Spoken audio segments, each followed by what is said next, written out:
methods and all. Uh, before we start the actual counseling process, we need to cover two more things actually. Number one is principles of counseling. കൗൺസിലിങ്ങിന്റെ പ്രമാണങ്ങൾ എന്ന് പറയും മലയാളത്തില്.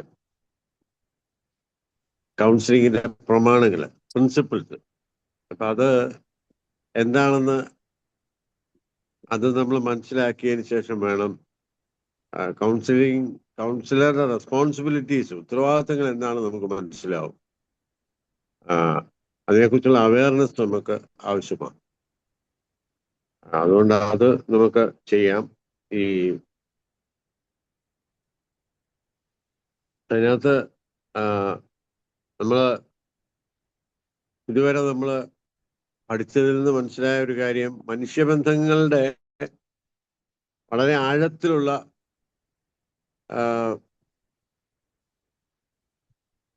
Scientific ആയിട്ടുള്ള അല്ലെങ്കിൽ ശാസ്ത്രീയമായിട്ടുള്ള കൗൺസിലിങ്ങിൽ ഈ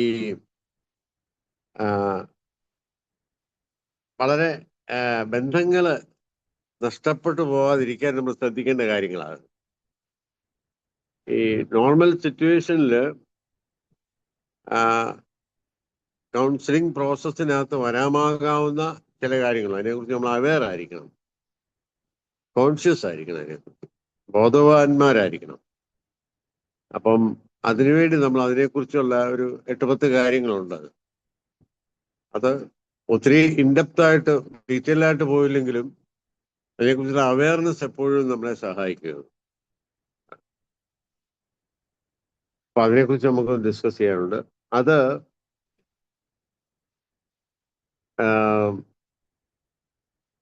ഒരു serious ആയിട്ട് കൗൺസിലിംഗ് ബന്ധത്തിലേക്ക് കടന്നു വരുന്നവർക്കെല്ലാം ഇത് ബാധകമാണ്. കൗൺസിലിംഗ് പല രീതിയിലുണ്ടല്ലോ. ചുമ്മാ നമ്മൾ ഒരാൾ ഒന്നിച്ച് ഒരു അഭിപ്രായം ചോദിച്ച് അതൊരു ടൈപ്പ് ഓഫ് കൗൺസിലിംഗാണ്. വീട്ടിൽ പേരൻസും അല്ലെങ്കിൽ വൈഫിനും മക്കൾക്കോ അല്ലെങ്കിലും ഒക്കെ നൽകുന്ന ഉപദേശങ്ങളും അല്ലെങ്കിൽ സ്നേഹിതരോട് നമ്മൾ പറയുന്നത് ഇതൊക്കെ കൗൺസിലിംഗിൽ പെടുമെങ്കിലും സീരിയസ് ആയിട്ടുള്ള കൗൺസിലിംഗ് പ്രോസസ്സിലോട്ട് വരുമ്പം നമ്മൾ ശ്രദ്ധിക്കേണ്ട ഒരു കാര്യത്തെക്കുറിച്ചാണ്, 8-10 കാര്യങ്ങളെ കുറിച്ച് നമ്മൾ ചിന്തിക്കുന്നത്. അതിലൊന്നാമത്തെ കാര്യം, അതിനൊരു നമ്മളോട് മറ്റുള്ളവർ പറയുന്ന ഷെയർ ചെയ്യുന്ന കാര്യങ്ങളുണ്ട്. വളരെ ഇൻറ്റിമേറ്റ് ആയിട്ടുള്ള, ക്ലോസ് ആയിട്ടുള്ള, ആരോടും പറയാത്ത പല കാര്യങ്ങളും നമ്മളോട് പങ്കുവെക്കുക. അതിൻ്റെ ഒരു രഹസ്യാത്മകത നമ്മൾ സൂക്ഷിക്കണം. അതിനൊരു സീക്രട്ട് നേച്ചർ ഉണ്ടല്ലോ അതിനകത്ത്. അപ്പൊ അത് മറ്റൊരിടത്ത് നമ്മൾ ഷെയർ ചെയ്യാനായിട്ട് പാടില്ല. അങ്ങനെ ഷെയർ ചെയ്ത് കഴിഞ്ഞാലുള്ള പ്രോബ്ലം എന്നാന്ന് ചോദിച്ചാൽ, ഞാൻ കഴിഞ്ഞ ചില ക്ലാസ്സിൽ പറഞ്ഞതല്ലേ, ഒരിടത്ത് ഇങ്ങനെ പറഞ്ഞ കാര്യം ഒരു ഒരു ഒരു ഒരു ചേർച്ചിന്റെ ചുമതലയുള്ള ഒരാളോട് പറഞ്ഞ ഒരു കാര്യം ആ ആള് മറ്റേ ആളോട് ഇത് ഷെയർ ചെയ്യും, ഒരാളോട് ഷെയർ ചെയ്തു. That ended up in the suicide of the counselling. അത് പറഞ്ഞ ആൾ അവസാനം എല്ലാവരും അറിഞ്ഞു എന്നുള്ള നിലയിലോട്ട് വന്ന് ജീവിതം അവസാനിപ്പിച്ചതായിട്ടുള്ള അങ്ങനെ ഒരു സംഭവം എനിക്കറിയാം, നേരിട്ടറിയാം. അതുകൊണ്ട് അതിന്റെ രഹസ്യാത്മകത സൂക്ഷിക്കുക എന്നുള്ളത് ഏറ്റവും ഇമ്പോർട്ടൻ്റ് ആയിട്ട് കാര്യമാണ്. ഇപ്പൊ ഇൻ കേസ് നമുക്കൊരു ഉദാഹരണം പറയണമെന്ന് വിചാരിക്കുക, നമ്മുടെ ക്ലാസ്സിലൊക്കെ എന്തെങ്കിലും ആരോടെങ്കിലും ഉദാഹരണമായിട്ടൊരു ഇൻസിഡന്റ് എടുക്കണമെങ്കിൽ പേര് സ്ഥലവും എല്ലാം പറയരുത്, അത് മാറ്റിയേ പറയാവുള്ളൂ. മിസ്റ്റർ എക്സ് എന്നോ വൈ എന്നോ, പിന്നെ സ്ഥലം പറയുമ്പോഴത്തേന് വേറെ എന്തെങ്കിലും സ്ഥലമൊക്കെ പറയാവുള്ളൂ. അയാളിനെ ഐഡന്റിഫൈ ചെയ്യത്തക്ക രീതിയിലുള്ള ഒരു തരത്തിലുള്ള ഒരു ക്ലൂ അതിനകത്ത് കൊടുക്കാൻ പാടില്ല. അപ്പൊ പലപ്പോഴും ചിലപ്പം നമ്മുടെ വീട്ടിലൊക്കെ ഇവിടെ കൗൺസിലിംഗ് ഒക്കെ ആള് വരുമ്പം ചിലപ്പോൾ നമ്മുടെ വീട്ടുകാർ തന്നെ ചോദിക്കും, അതെന്നാ പറഞ്ഞത്, എന്നാ അവരുടെ പ്രശ്നം നോക്കി പിള്ളേരൊക്കെ ഒന്ന് ചോദിക്കും. നമുക്ക് പങ്കിടാനായിട്ട് യാതൊരു അവകാശവും ഇല്ല, അത് പറയാൻ പാടുമില്ല.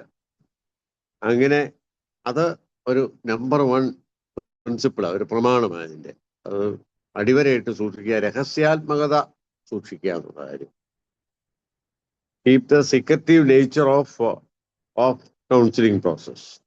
U are responsible for that.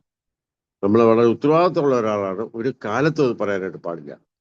പിന്നീട് ആ ആളുമായിട്ട് നമുക്കൊരു പ്രശ്നം ഉണ്ടായാൽ പോലും നമുക്കറിയാം, ഇങ്ങനെ ഒരു ക്ലാസിക്കൽ ഒരു കേസ് പണ്ട് ഓർക്കുന്നുണ്ട്. കൗൺസിലിംഗ് അല്ലെങ്കിലും ചില സഭകളിൽ കുമ്പസാരം എന്നുള്ള രീതി ഉണ്ട്. അത് കൗൺസിലിംഗ് അല്ല, എന്നാൽ പോലും കൗൺസിലിംഗ് ഒരു ലെവലിൽ വരുന്നതാണ്. അതിനകത്ത് ഒരു പ്രിൻസിപ്പിൾ അതിന്റെ രഹസ്യാത്മകത സൂക്ഷിക്കണമെന്നുള്ളതാണ്. ഒരു വലിയ കൊലക്കേസ് കേരളത്തിലുണ്ടായി. ഒരച്ഛൻ അതിനകത്ത് ഇൻവോൾവ് ആയിരുന്നു. അച്ഛന്റെ പേര് ഇംപ്ലിക്കേറ്റ് ചെയ്തതിനകത്ത്. പക്ഷേ കൊല ചെയ്ത ആള് അച്ഛന്റെ അടുത്ത് വന്ന് കുമ്പസാരിച്ചിട്ടുണ്ടായിരുന്നു, ഞാനാ ചെയ്തതെന്ന്. അച്ഛന് കോടതി വന്നപ്പം തെളിവുകളും സാഹചര്യത്തുകളും നോക്കുമ്പോൾ അച്ഛനാ കുഴപ്പക്കാരൻ. പക്ഷെ അച്ഛന് ഈ ഒരു പ്രിൻസിപ്പിൾ കീപ്പ് ചെയ്യുന്നു, അവിടെ പറഞ്ഞില്ല. അച്ഛന് അവസാനം ഈ had to go to the jail, actually പോകേണ്ടി വന്നു. പക്ഷെ വർഷങ്ങൾക്ക് ശേഷം, അച്ഛന്റെ മരണശേഷം, അച്ഛന്റെ മരണത്തിന് മുമ്പാണെന്ന് തോന്നുന്നു, ഈ സത്യം ചെയ്ത വീട്ടുകാർ ആര് ചെയ്തോ അവരുടെ വീട്ടുകാർ പബ്ലിഷ് ചെയ്തു, ഞങ്ങളാ ചെയ്തത്. അച്ഛനോട് ആ ശാപം ഇന്ന് ഞങ്ങളുടെ വീട്ടിൽ നിൽക്കുകയാണ്, അത് മാറാൻ വേണ്ടി ഞങ്ങൾ പറയുകയെന്നും പറഞ്ഞ് തുറന്നു പറഞ്ഞതായിട്ട് ഞാൻ വായിച്ചിട്ടുണ്ട്. അപ്പൊ അത്ര ഈ ഒരു വളരെ ഇമ്പോർട്ടൻ്റ് ആയിട്ടുള്ളൊരു കാര്യമാണ് ഇതിന്റെ രഹസ്യാത്മകത പറയാതിരിക്കുക എന്നുള്ള കാര്യം. Be very careful to that actually. പിന്നെ രണ്ടാമത്തെ ഒരു കാര്യം എന്ന് പറഞ്ഞാല് നമ്മുടെ ഒരു സ്വകാര്യതയുണ്ടല്ലോ, അല്ലാത്ത ഒരു പ്രൈവറ്റ് ലൈഫ്, ഒരു പ്രൈവറ്റ് ആയിട്ടുള്ള കാര്യം, അത് മാനിക്കണം എല്ലാവരുടെയും. Everybody have their own privacy. അപ്പം അപ്പം നമ്മളോട് ഷെയർ ചെയ്യുന്ന കാര്യം എവിടെ വെച്ചാണ് ഷെയർ ചെയ്യുന്നത് എന്നുള്ള വളരെ ഇമ്പോർട്ടൻ്റ് ആണ്. അപ്പൊ ഒരു സ്വകാര്യത ഉള്ള ഒരു സ്ഥലമായിരിക്കണം അത്. അതുപോലെ തന്നെ അനുവാദം ഇല്ലാതെ അത് ടേപ്പ് ചെയ്യുന്നതും അല്ലെങ്കിൽ അതിനെക്കുറിച്ചുള്ള ഒരു പദാനുപത റിപ്പോർട്ട് വെർബാറ്റിം എഴുതുന്നതും കൗൺസിലിങ്ങിന്റെ ധാർമ്മിക മൂല്യങ്ങൾക്ക് ചേർന്നതല്ല. അതുകൊണ്ട് തന്നെ ഇന്നത്തെ പിള്ളേര്, കൗൺസിലിംഗ് പഠിക്കുന്ന പിള്ളേർ പലപ്പോഴും നമ്മുടെ സെന്റേഴ്സിലൊക്കെ വരും. അപ്പൊ അവരുടെ ഒരു റിക്വയർമെന്റ് എന്ന് പറഞ്ഞാൽ അവര് സംസാരിക്കുന്ന കാര്യം ടേപ്പ് ചെയ്യണമെന്നുള്ളതാണ്. നമ്മൾ സംസാരിച്ചു എന്നുള്ളൊരു തെളിവ് സ്കൂളിൽ കോളേജിൽ കൊണ്ട് കാണിക്കാനാണ്. പക്ഷെ ഇന്നത് അലോ ചെയ്യുന്നില്ല. കാരണം അത് it may lead to many other things. അതുപോലെ തന്നെ വെർബാറ്റിം എഴുതുമ്പം എന്നാ ചിലർ പറയും എൻ്റെ എഴുതി കുഴപ്പമൊന്നുമില്ല, പറഞ്ഞാലും കുഴപ്പമൊന്നുമില്ല. അങ്ങനെ പേഴ്സണൽ ആയിട്ടുള്ള ഒരു അനുവാദം ഉണ്ടെങ്കിൽ മാത്രമേ അത് ചെയ്യാനായിട്ട് സാധിക്കത്തുള്ളൂ. അതുകൊണ്ട് സ്വകാര്യത മാനിക്കണം അതിനകത്ത്. That's what I mean. നമ്മുടെ ഈ പാർശ്വത്തിൽ ചർച്ചിന്റെ അടിസ്ഥാനത്തിലും പാസ്റ്റർമാരോ അല്ലെങ്കിൽ പാസ്റ്ററിന്റെ വൈഫോ അങ്ങനെയുള്ളവരൊക്കെ പലപ്പോഴും സംഭവിക്കാവുന്ന കാര്യം, പലരും വന്ന് സംസാരിക്കും. നമ്മൾ ക്വാളിഫൈഡ് ആണെന്നുണ്ടെങ്കിൽ നമ്മൾ സംസാരിക്കും, പല കാര്യങ്ങളും നമ്മളോട് പറയും, ഇതാണ് അതിന്റെ കാര്യങ്ങളെന്ന് പറയുമ്പം നമ്മൾ ഒരുപക്ഷെ പ്രാർത്ഥിക്കാനാണെന്നും പറഞ്ഞ് കൂട്ടായ്മ യോഗങ്ങൾ പേരൊന്നും പറയാതെ തന്നെ നമ്മുടെ ഒരു സഹോദരി ഉണ്ട് കേട്ടോ, ഇങ്ങനെ ഒരു ക്രൈസിസിലോട്ട് പോവുക, എല്ലാവരും ദൈവത്തിന്റെ സന്നിധിയിൽ അത് വെക്കണം എന്നൊക്കെ പറഞ്ഞു കഴിഞ്ഞാല് അത് സ്വകാര്യത നഷ്ടപ്പെടുന്നതിന് തുല്യമാണ്. അങ്ങനെ പറയാൻ പാടില്ല. കേൾക്കുന്നവർ എങ്ങനെയൊക്കെ എടുക്കുന്നത് നമുക്ക് അറിയാൻ ഒക്കത്തില്ല. ആരെയും സംശയിച്ചോണ്ടല്ല ഞാൻ പറഞ്ഞത്. പണ്ട് ഞങ്ങളിങ്ങനെ പറഞ്ഞു, അങ്ങനെ ഒരാളോട് പറയുകയാണെങ്കിൽ ആ ആളോട് പറയണം, നിങ്ങളുടെ മനസ്സിലത് രഹസ്യമായിട്ടിരുന്നോണം, വേറെ ആരോടും പറയരുത്. അങ്ങനെ പരസ്പരം പറഞ്ഞു കഴിഞ്ഞാൽ എല്ലാവരുടെയും മനസ്സിൽ രഹസ്യമായിട്ടിരുന്നോളും, പുറത്തു പോകത്തില്ല. അങ്ങനെ ഒരു അവസ്ഥയിലോട്ട് പോകരുത്. ബി കെയർഫുൾ അബൌട്ട് ഇറ്റ് ആയിരുന്നു. അപ്പം രഹസ്യാത്മകത സ്വീകരിക്കുക, സ്വകാര്യത മാനിക്കുക, പ്രൈവസി മാനിക്കുന്ന പ്രത്യേകിച്ച് തെരഞ്ഞെടുക്കുന്ന സ്ഥലം മറ്റുള്ളവർക്ക് ശ്രദ്ധിക്കാനോ പറയാനോ ഒന്നുമുള്ള ഒരു അവസരമുള്ളതായിരിക്കരുത്. അപ്പം കൗൺസിലിംഗ് എല്ലാ സെഷനിലും നമ്മൾ കൗൺസിലിംഗ് എടുക്കുമ്പോൾ ആ കാര്യത്തിൽ നമ്മൾ കെയർഫുൾ ആയിരിക്കണം. അതുപോലെ തന്നെ ഈ വേറൊരു കാര്യം, മൂന്നാമത്തെ ഒരു കാര്യം എന്ന് പറയുന്നത്, നമ്മൾ ചെയ്യുന്ന ഈ പ്രൊഫഷനെ നമ്മൾ ആദരിക്കണം. എങ്ങനെ ആദരിക്കുന്നു എന്ന് ചോദിച്ചു കഴിഞ്ഞാല്, ഓരോരുത്തരും കൗൺസിൽ ചെയ്യുന്നത് പല രീതികളായിരിക്കാം, വിഭിന്നമായിട്ടുള്ള രീതികളായിരിക്കാം. ഒരാളുടെ ആവിഷ്കാര രീതി മറ്റൊരാൾ സ്വീകരിക്കണമെന്ന് നിർബന്ധമില്ല. ഇപ്പം എൻ്റെ അടുത്ത് കൗൺസിലിങ്ങിന് വന്നു കഴിഞ്ഞാൽ എൻ്റെ ഒരു അപ്രോച്ച് എന്ന് പറഞ്ഞാൽ പ്രത്യേക എൻ്റെതായിട്ടുള്ള അപ്രോച്ചാണ് അത്. അത് വേറൊരാൾ ചിലപ്പോൾ ആ രീതിയിൽ ആയിരിക്കത്തില്ല സ്വീകരിക്കുന്നത്. അതുകൊണ്ട് തന്നെ ആ കമ്പാരിസൺ വരുവാണെങ്കിൽ ഒന്നിനൊന്നും മെച്ചമായിരിക്കണമെന്ന് നിർബന്ധമില്ല. എന്നാൽ ചില കാര്യങ്ങളിൽ നമ്മൾ ചില കാര്യങ്ങൾ ഡയഗ്നൈസ് ചെയ്യുന്നത് നല്ലതാണ്, അത്രേ ഉള്ളൂ. അത് നമ്മളെ ഇമ്പ്രൂവ് ചെയ്യാൻ സഹായിക്കും. യൂഷ്വലി നമ്മൾ വേറൊരു കൗൺസിലറെ വിമർശിക്കാനോ അല്ലെങ്കിൽ ചെറുതാക്കാനോ കുറ്റപ്പെടുത്താനോ ചെയ്യുന്നത് നമ്മൾ ഈ പ്രൊഫഷനോട് ചെയ്യുന്ന ഒരു അനീതിയാണ്. ഉദാഹരണത്തിന് ഒരു പാസ്റ്റർ വേറെ പാസ്റ്റർ കുഴപ്പം പറയുകയാണെങ്കിൽ കേൾക്കുന്നവർ എന്നാ വിചാരിക്കുന്നത് അറിയോ? നമ്മൾ വളരെ ഉത്തമമായിട്ടുള്ള മാതൃകകളായിട്ടും ഭയങ്കര ഡിഗ്നിഫൈഡ് ആയിട്ടും വചനപ്രകാരമൊക്കെ നമ്മൾ കാര്യങ്ങൾ ചെയ്യുന്ന സമയത്ത് നമ്മൾ മറ്റുള്ളവരെ വിധിക്കാനും കുറ്റം പറയാനും ഒക്കെ പോവുകയാണെങ്കിൽ നമ്മുടെ ആത്മീയതയെ കുറിച്ച് അവർ ചിന്തിക്കും, പറഞ്ഞില്ലെങ്കിൽ തന്നെ. പ്രത്യേകിച്ച് കൗൺസിലിംഗ് ഒക്കെ നമ്മൾ അയക്കുന്ന സമയത്ത് നമുക്കങ്ങനെ സ്വകാര്യത സൂക്ഷിക്കാനും ഒന്നും സാധിക്കില്ല. മറ്റേ കൗൺസിലറെ നമ്മൾ കുറ്റം പറയുന്ന രീതി നമ്മളെ തന്നെ സെൽഫ് പ്രൊമോട്ട് ചെയ്യാനൊക്കെ ആണെങ്കിൽ ultimately that will affect our attitude, affect our profession. അതുകൊണ്ട് ഇങ്ങനെയുള്ള നിഷേധാത്മകമായിട്ടുള്ള വിമർശനങ്ങള് ഈ ക്ലയന്റ് കൗൺസിലർ ബന്ധത്തെ ചിലപ്പോൾ ശിഥിലമാക്കും. അതുകൊണ്ട് ഒന്നിനേക്കാൾ നമ്മൾ കമ്പയർ ചെയ്യാതിരിക്കുന്നതാണ് നല്ലത്. അതുപോലെ തന്നെ വിമർശിക്കാതിരിക്കുന്നതാണ് നല്ലത്. അത് നമ്മുടെ ഡിഗ്നിറ്റിക്ക് എപ്പോഴും അത് തന്നെയാണ് നല്ലത്. നമ്മുടെ പക്വമായിട്ടുള്ള ഭാവങ്ങൾക്ക് അത് ഏറ്റവും നല്ലതാണ്. നാലാമത്തെ ഒരു കാര്യം, ഈ നമ്മുടെ അടുത്ത് ലേഡീസും വരാം ജെൻസും വരാം. റെസ്ട്രിക്ട് ചെയ്യാനായിട്ട് പറ്റത്തില്ല. ചിലയിടത്തുണ്ട് സ്ത്രീകളോടും, ചില ചർച്ചിലൊക്കെ അങ്ങനെയുണ്ട്, സ്ത്രീകളോടും പുരുഷന്മാരോടും സംസാരിക്കുന്നത് നല്ലതെന്ന് പറയും. നല്ലതാണ് കാര്യം. അങ്ങനെ ഒരു സൗകര്യം ഉണ്ടെങ്കിൽ നല്ലതാണ്. അങ്ങനെ ഒരു സൗകര്യം ഇല്ല. നമ്മുടെ അടുത്തൊരു ലേഡി കൗൺസിലിങ്ങിന് വന്നെങ്കിൽ അപ്പൊ എൻ്റെ പ്രിൻസിപ്പിൾ ഞാൻ ആണുങ്ങളോട് സംസാരിക്കത്തില്ല, നിങ്ങളോട് സംസാരിക്കത്തില്ലെന്ന് പറയാൻ പറ്റത്തില്ല. പക്ഷേ ഒരു കാര്യമുണ്ട്, ഈ അത് അവർക്ക് ഓരോരുത്തർക്കും അവരുടേതായിട്ടുള്ള വ്യക്തി രീതികളുണ്ട്. വ്യക്തിരിക്തത എന്ന് അതിന് പറയുന്നത്, വ്യക്തിരിക്തത. അപ്പോൾ ചുരുക്കം പറഞ്ഞ അതിന്റെ ഉദ്ദേശം ഇതാണ്, സമൂഹം അംഗീകരിക്കുന്ന മാന്യമായിട്ടുള്ള ഇടപെടലുകൾ അവരോട് കാണിക്കണം. ഉദാഹരണത്തിന് ഞാൻ പറയാം, ഒരാളിങ്ങനെ ഭയങ്കരമായിട്ട് കരഞ്ഞങ്ങ് വരുമെന്ന് വിചാരിക്കുക. കരഞ്ഞു വരുന്ന സമയത്ത് ഓടി വന്ന് നമ്മളെ അങ്ങ്, ഒരു ഓപ്പോസിറ്റ് സെക്സിലുള്ള ഒരാളാണ്, അവരുടെ വിഷമത്തിന് വേണ്ടി ചിലപ്പോൾ നമ്മളെ അങ്ങ് കെട്ടിപ്പിടിച്ചെന്ന് വിചാരിക്കുക. അങ്ങനെയൊക്കെ സംഭവിക്കാം. അങ്ങനെയൊക്കെ സംഭവിക്കുമ്പോൾ നമ്മള് സമൂഹത്തിന്റെ ചില മര്യാദകളുണ്ട്, നമ്മൾ അത് കീപ്പ് ചെയ്യണം. നമ്മൾ വളരെ പ്രാർത്ഥനയോടുകൂടി അത് കീപ്പ് ചെയ്യുന്നതാണ് നല്ലത്. എന്നാൽ ഒഫൻഡ് ചെയ്യാനും പാടില്ല.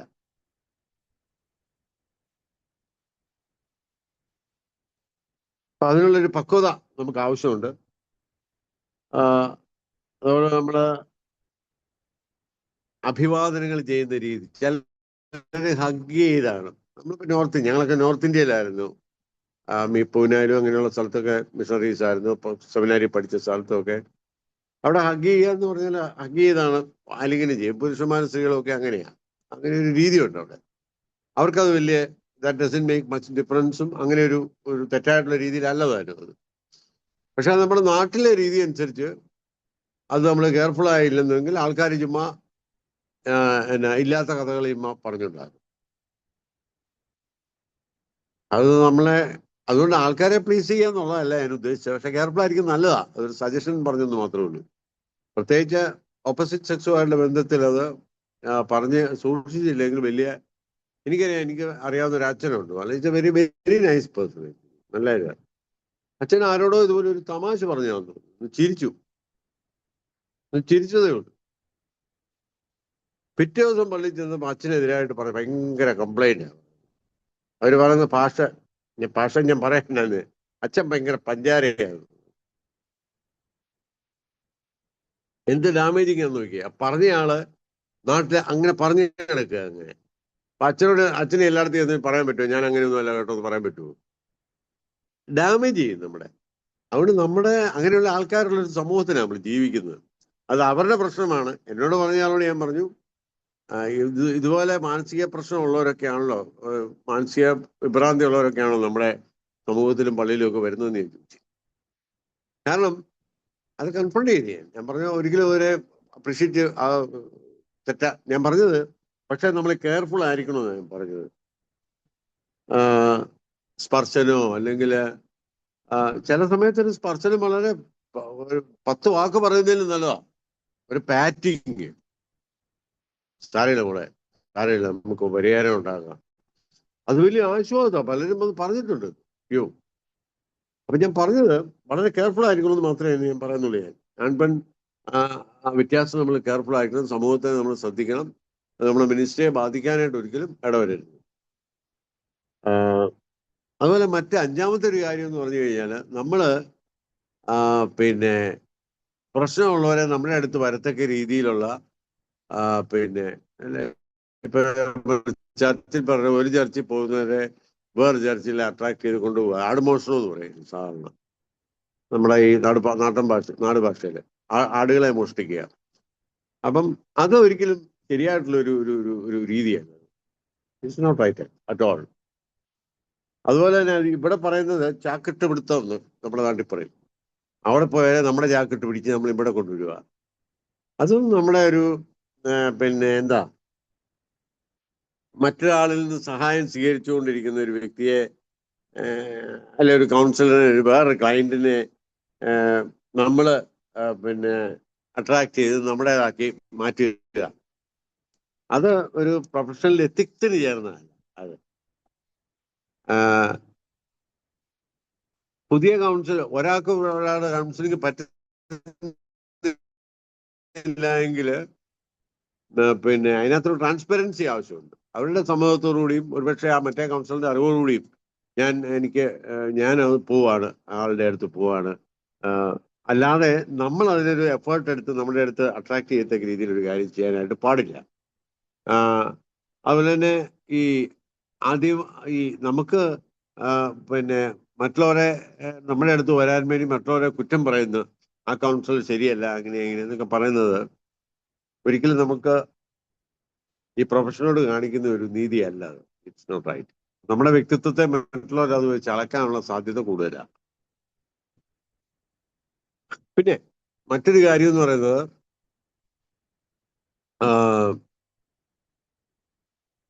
അനാവശ്യമായിട്ട് ഇടപെടലുകൾ ചെയ്യരുത്. നമുക്ക് തോന്നുവാണ് ചിലരുടെ വ്യക്തി ജീവിതത്തെ കുറിച്ചുള്ള ചില ഡീപ്പായിട്ടുള്ള കാര്യങ്ങൾ അറിഞ്ഞേ കൊള്ളാമെന്ന് നമ്മൾ തോന്നി നമ്മൾ ഒത്തിരി കുത്തി അങ്ങ് സംസാരിക്കുകയാണെങ്കിൽ ചിലർ കംഫർട്ടബിൾ ആയിരിക്കത്തില്ല. അത്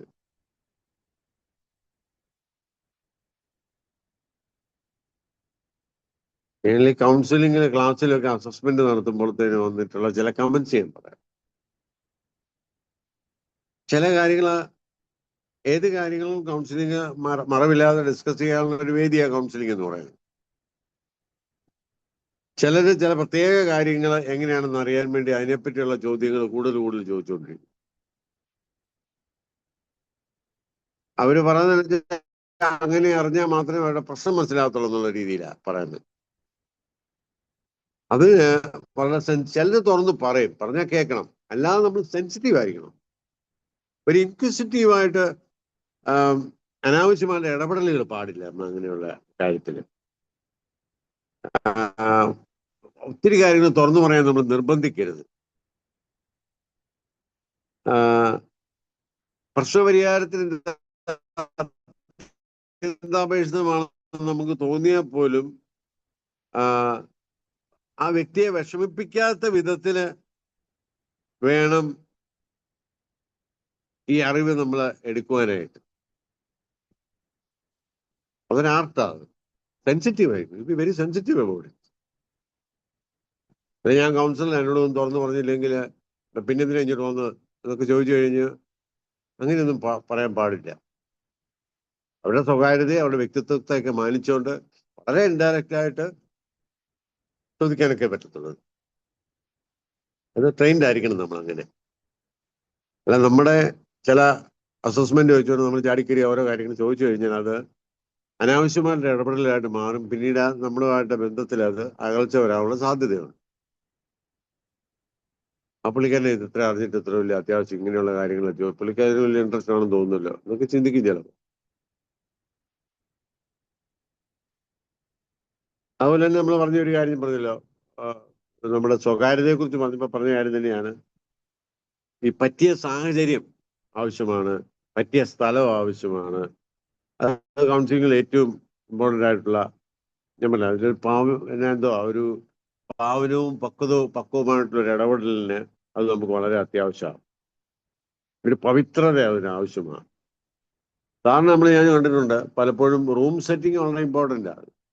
ഒത്തിരി സ്വകാര്യത ഉള്ള മുറി ആയിരിക്കരുത്. വെളിയിൽ നിന്ന് മറ്റുള്ളവർക്ക് കാണത്തക്ക രീതിയിലാണ് നല്ലതാണ്. പലപ്പോഴും കൗൺസിലിംഗ് റൂമിനകത്ത് എത്രമാത്രം പ്രാക്ടിക്കലാണെന്ന് അറിയാൻ മേല ഗ്ലാസ് ഇട്ടും സാധാരണ ചിലര് ഡോറിന് ഗ്ലാസ് ഇട്ട് കഴിഞ്ഞാൽ ക്ലോസ് ചെയ്ത് കഴിഞ്ഞാൽ കാണത്തില്ല, പക്ഷെ അകത്തിരിക്കുന്ന ആൾക്കാർക്ക് കാണാം. അങ്ങനെയാകുമ്പം ആ ആള് വളരെ കംഫർട്ടബിൾ ആയിരിക്കും. പ്രത്യേകിച്ച് ഓപ്പോസിറ്റ് സെക്സ് ഒക്കെ വന്നു കഴിയുമ്പം നമ്മൾ ഒത്തിരി സ്വകാര്യതയിലോട്ട് നമ്മൾ അങ്ങനെ പോകുന്നത്. പക്ഷെ അതിനുള്ള സൗകര്യം ഇല്ലെങ്കിൽ പ്രയാസം. അത് നല്ല ഇതാണെന്ന് ഞാൻ പറയുന്നത്. വിച്ച് ഇസ് മോർ ട്രാൻസ്പെറന്റ് ആയിരിക്കും കുറച്ചതിനാണ്. അപ്പൊ പറ്റിയ സ്ഥലവും സാഹചര്യം എന്നിവ വളരെ ഇമ്പോർട്ടൻ്റ് ആണ്. അതുപോലെ തന്നെ എട്ടാമത്തെ ഒരു കാര്യം, അവരവരുടെ സ്വാതന്ത്ര്യത്തെ നമ്മൾ ഹനിക്കരുത്. എല്ലാവർക്കും അവരവരുടെ സ്വാതന്ത്ര്യമുണ്ട്. ഈ ഉൾക്കാഴ്ചകൾ അല്ലെങ്കിൽ ഇൻസൈറ്റ്സ് എന്ന് പറയുന്നത് ആ പ്രശ്നത്തെ കുറിച്ചുള്ള നമുക്ക് കിട്ടുന്ന ചില ഇൻസൈറ്റ് ഉണ്ട്. അത് കിട്ടുന്ന പലതരത്തിലാണ്.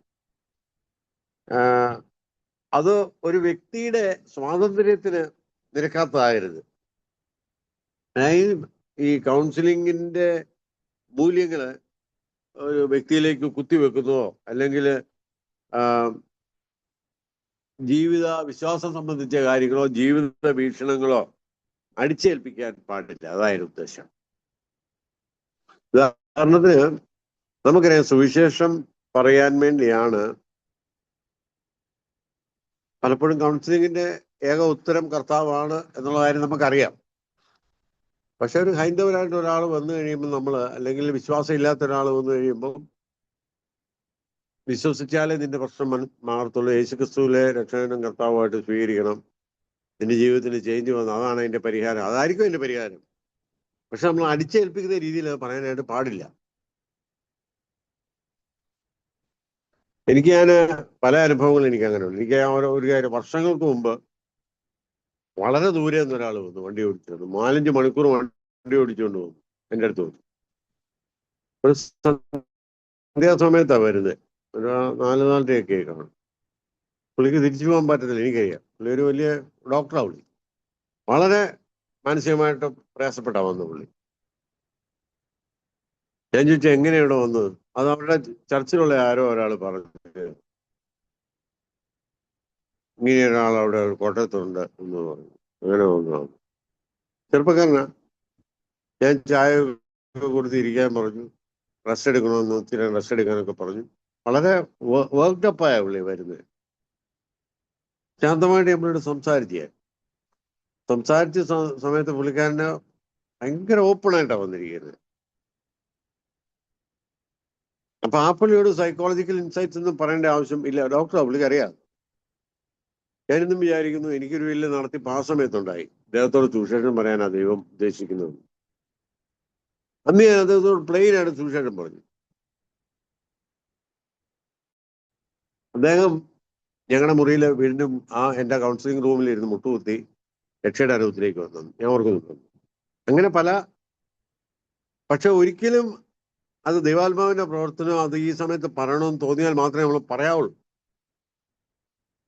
അല്ലാതെ അതുകൊണ്ട് പറയാൻ കൗൺസിലിംഗും ഇവാഞ്ചലിസവും രണ്ടാണ് എന്ന് പറയുന്നത് ഒരു അർത്ഥത്തിൽ ശരിയാ. പക്ഷെ നമ്മുടെ ഉദ്ദേശം അവരുടെ പ്രശ്നം പരിഹരിക്കുക എന്നുള്ളതാണല്ലോ. അപ്പം പക്ഷെ വളരെ സെൻസിറ്റീവ് ആയിരിക്കണം. നമ്മുടെ വിശ്വാസങ്ങൾ അടിച്ചേൽപ്പിക്കാനോ അതായത് സെക്യുലർ കൗൺസിലിങ്ങിനകത്തൊരു പ്രിൻസിപ്പിൾ എന്താണെന്ന് വെച്ചാൽ ഒരാൾ വളണറബിൾ ആയിട്ടുള്ള സിറ്റുവേഷനിൽ ഇരിക്കുമ്പം, പ്രത്യേകിച്ച് ഒരാൾക്ക് ഒരു ആവശ്യബോധത്തിൽ ഇരിക്കുമ്പോൾ റിലീജിയസ് കാര്യങ്ങൾ പറഞ്ഞ് മാനിപ്പുലേറ്റ് ചെയ്യരുത് എന്ന് പറയും. ശരിയാണ്. എന്നാൽ ചില ആവശ്യങ്ങളൊന്നും അവരുടെ നിവൃത്തിയില്ല. നമ്മൾ ഇതല്ലാതെ പറ്റത്തില്ല.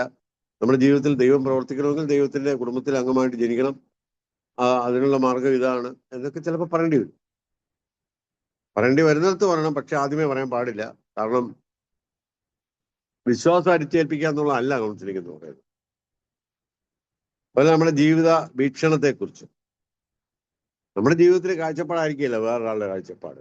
അത് നമ്മൾ അംഗീകരിച്ചുകൊണ്ട് വേണം പറയാനായിട്ട്. അല്ല നമ്മുടെ കാഴ്ചപ്പാടുകളെല്ലാം അവരെ കുത്തിവെച്ച് വെക്കാനായിട്ട് പറ്റത്തില്ല. ഉദാഹരണത്തിന് ഇപ്പൊ ഞാൻ സുശേഷ വില ചെയ്യുന്ന ഒരാൾ വരിക എൻ്റെ അടുത്ത്, കൗൺസിലിങ്ങിന് തന്നെ വരിക. ആ ആളിങ്ങനെ എല്ലാവരുടെയും ചെന്ന് പറയാനും ഫണ്ട് റേസ് ചെയ്യാനും ഒക്കെയുള്ള താല്പര്യമുള്ള ആളാണ്. പുള്ളിയുടെ രീതി അത്. അതുകൊണ്ട് പുള്ളിക്ക് ഒത്തിരി പ്രശ്നം വരുന്നുണ്ടെന്ന് വിചാരിക്കുക. പ്രശ്നം നമ്മുടെ അടുത്തൊന്ന് പറയുന്നത് അവരെന്നെ മൈൻഡ് ചെയ്യുന്നില്ല, മറ്റേ എന്നെ അകറ്റി നിർത്തുന്നു, അങ്ങനെയായിരിക്കും പറയുന്നത്. പക്ഷെ കാര്യം ഇതാ. അപ്പൊ ഞാൻ എൻ്റെ ജീവിതത്തെക്കുറിച്ചും സുശേഷ വേല ഞാൻ ചെയ്യുന്ന കാഴ്ചപ്പാട് ഇങ്ങനെയാണെന്നുള്ള രീതിയിൽ അടിച്ചേൽപ്പിക്കാനായിട്ട് പാടില്ല. ആ ആള് ചെയ്യുന്ന രീതിയുടെ കോൺസിക്വൻസ് ചിലപ്പം ഇങ്ങനെയൊക്കെ ആൾക്കാർ ചിന്തിക്കാൻ സാധ്യതയുണ്ടെന്നൊക്കെ വേണേൽ പറയാൻ പറ്റുമായിരിക്കും. അതുകൊണ്ട് ഞാൻ ചിന്തിക്കുന്ന പോലെ ചിന്തിക്കാവുള്ളൂ. പിന്നെ ഒരു 2 വസ്ത്രമുള്ളവരാണ് അത് കൊടുക്കാനാണ് പറഞ്ഞിരിക്കുന്നത്. പർവ്വത പ്രസംഗം ദുഃഖിക്കുന്നവർ ഭാഗ്യവാന്മാരെന്നാണ് പറഞ്ഞിരിക്കുന്നത്. നിങ്ങൾ ഭാഗ്യവാനാണ്. ഇതിൽ നിന്നും പറഞ്ഞ് നമ്മൾ ഡയറക്റ്റ് ആയിട്ട് നമ്മൾ അവരെ പ്രയാസപ്പെടുത്താനായിട്ട് പാടില്ല. അവസരം കിട്ടുമ്പം അവർക്ക് എൻകറേജ്മെന്റ് വരുന്ന രീതിയിലുള്ള അവസരം ദൈവം കൊണ്ടുവരും. ആ സമയത്ത് പറയാം. ഞാൻ പറഞ്ഞത് ക്രിസ്ത്യൻ കൗൺസിലിംഗ് ആണ് ഇത്ര ഇവിടെ തുറന്നു പറയുന്നത്. ബാക്കിയുള്ള കൗൺസിലിംഗ് ക്ലാസ് എടുക്കുമ്പോൾ അങ്ങനെ പറയാൻ പാടില്ല. പക്ഷെ ഇത് അങ്ങനെ വിളിക്കപ്പെട്ടവരായ കാരണം മാത്രമാണ് ഞാനിത് പറഞ്ഞത്. എനിവേ നമ്മള് ഈ സ്വാതന്ത്ര്യത്തെ, മറ്റുള്ളവരുടെ ചിന്തിക്കാനുള്ള സ്വാതന്ത്ര്യത്തെ ഹനിക്കാൻ പാടില്ല. എൻ്റെ അടുത്ത് അങ്ങനെയൊക്കെ ഒത്തിരി പേര് വന്നിട്ടുണ്ട്. ഞാനിങ്ങനെയാണ് ചിന്തിക്കുന്നത്, അല്ലെങ്കിൽ മറ്റുള്ളവർക്കാണ് ചേഞ്ച് വരുന്നത്, എനിക്കല്ല, പിന്നെ എന്നൊക്കെയുള്ള ധാരണയിൽ സംസാരിക്കുന്ന ഒത്തിരി പേരുണ്ട്. അതിനെക്കുറിച്ച് കെയർഫുൾ ആയിരിക്കണമെന്ന് ഞാൻ പറഞ്ഞു. 9ാമത്തെ ഒരു കാര്യം എന്ന് പറയുന്നത് സമയക്ലിപ്തത പാലിക്കണമെന്നാണ്. Time conscious. നമ്മൾ 6 മണിക്ക് കാണാമെന്ന് പറഞ്ഞിട്ട് ആ ആള് ക്ലയന്റ് വന്നിരിക്കുക, നമ്മളെ വെയിറ്റ് ചെയ്തിട്ടുള്ള, നമ്മൾ വലിയ ബിസിയാണെന്ന് കാണിക്കാൻ വേണ്ടി നമ്മൾ 6-7 വരെ വെയിറ്റ് ചെയ്ത് അവിടെ ഇരിക്കട്ടെ, എൻ്റെ പ്രാധാന്യം പുള്ളിക്ക് മനസ്സിലാക്കണം എന്നുള്ള അത് പാടില്ല. കാരണം വളരെ വിഷമത്തിലും പ്രയാസത്തിലും നമ്മളെ കാണാൻ വേണ്ടി ഓടി വരുന്നവര് അവർക്ക് ആ പറയുന്ന സമയത്ത് തന്നെ അവരെ കാണുകയും നമ്മൾ അവൈലബിൾ ആയിരിക്കുകയും ചെയ്യുന്നതാണ് അവർക്ക് ആശ്വാസം എന്ന് പറയുന്നത്. നമ്മുടെ വെയിറ്റ് കാണിക്കാൻ വേണ്ടി നമ്മൾ അവിടെ ഇരിക്കട്ടെ, നമുക്ക് ഒത്തിരി ബിസിയാണെന്നുള്ള കാര്യം മനസ്സിലാക്കട്ടെ, അത് നല്ലൊരു അപ്രോച്ച് അല്ല. ഈ യേശു കർത്താവിന്റെ ജീവിതം നമ്മൾ എടുക്കുകയാണെങ്കിൽ he was always on time, I think. Neither before nor after, I think. മുമ്പുമല്ല കഴിഞ്ഞുമല്ല, ഓൾവേസ് ഓൺ ടൈം. അപ്പം ടൈം എന്ന് പറയുന്നത് നമ്മുടെ ജീവിതത്തിൽ വളരെ വളരെ ഇമ്പോർട്ടൻ്റ് ആണ്. അപ്പം അതുപോലെ തന്നെ ഡ്യൂറേഷൻ, ഞാനീ പറയുന്ന മാക്സിമം 45 മിനിറ്റ്സ് ആണ് കൗൺസിലിങ്ങിന്റെ ഒരു സ്പാൻ എന്നും സയന്റിഫിക് ആയിട്ട് പറയുന്നത്. 45 മിനിറ്റ്, അത് 1 മണിക്കൂർ വരെ പോകുന്നതിന് കുഴപ്പമില്ല. എന്നാൽ പ്രായോഗികമായിട്ട് വരുന്ന ചില കേസസിൽ നമുക്ക്, ഞാൻ പറഞ്ഞല്ലേ, ഞാൻ ഒരു കേസ് ഇവിടെ രാവിലെ 10:30 വന്നിട്ട് 5 മണിക്കാണ്. കാരണം അതുപോലെ മാനസികമല്ലേ, ഒരു നിവൃത്തിയില്ല. ടൈം ഇതാണെന്ന് പറഞ്ഞ് 1 മണിക്കൂറായി, ഇനിയിപ്പം സാരമില്ല നാളെ വരാൻ പറഞ്ഞ് വിടാൻ പറ്റിയല്ലാത്ത അവസ്ഥയാണ്. അപ്പൊ അത് അങ്ങനെയുള്ള കാര്യങ്ങൾ നമ്മൾ ഫ്ലെക്സിബിൾ ആവുന്നതിനകത്ത് കുഴപ്പമില്ലെന്നാണ് എൻ്റെ വിചാരം. But at the same time നമ്മൾ പിന്നെ എന്താ ടൈം കോൺഷ്യസ് ആയിരിക്കണം. അപ്പൊ ചിലരോട് നമുക്ക് വർത്തമാനം പറയാൻ ഇഷ്ടം തോന്നുമെന്ന് വിചാരിക്കുക, നമ്മളതിന് ടൈം അതും ഇതുമൊക്കെ പറഞ്ഞ് കൂട്ടിക്കൊണ്ടിരിക്കും. ആ ആളുടെ അടുത്ത് നമ്മളിരിക്കും, വർത്തമാനം പറയുന്നത് നമുക്കും ഇഷ്ടമാണ്. അതുപോലെ തന്നെ ഈ അങ്ങനെ സംസാരിക്കുന്ന സമയത്ത് പലതരത്തിലുള്ള പ്രശ്നങ്ങൾ വരാം. എനിവേ, സമയം ക്ലിപ്തത വളരെ ഇമ്പോർട്ടൻ്റ് ആണ്. ഈ അവസാനത്തെ കാര്യം ആശ്രയ ഡിപ്പെൻഡൻസ് അധികം നമ്മൾ ഡിപ്പെൻഡ് ചെയ്യാനുള്ള അവസരം കൊടുക്കരുത്.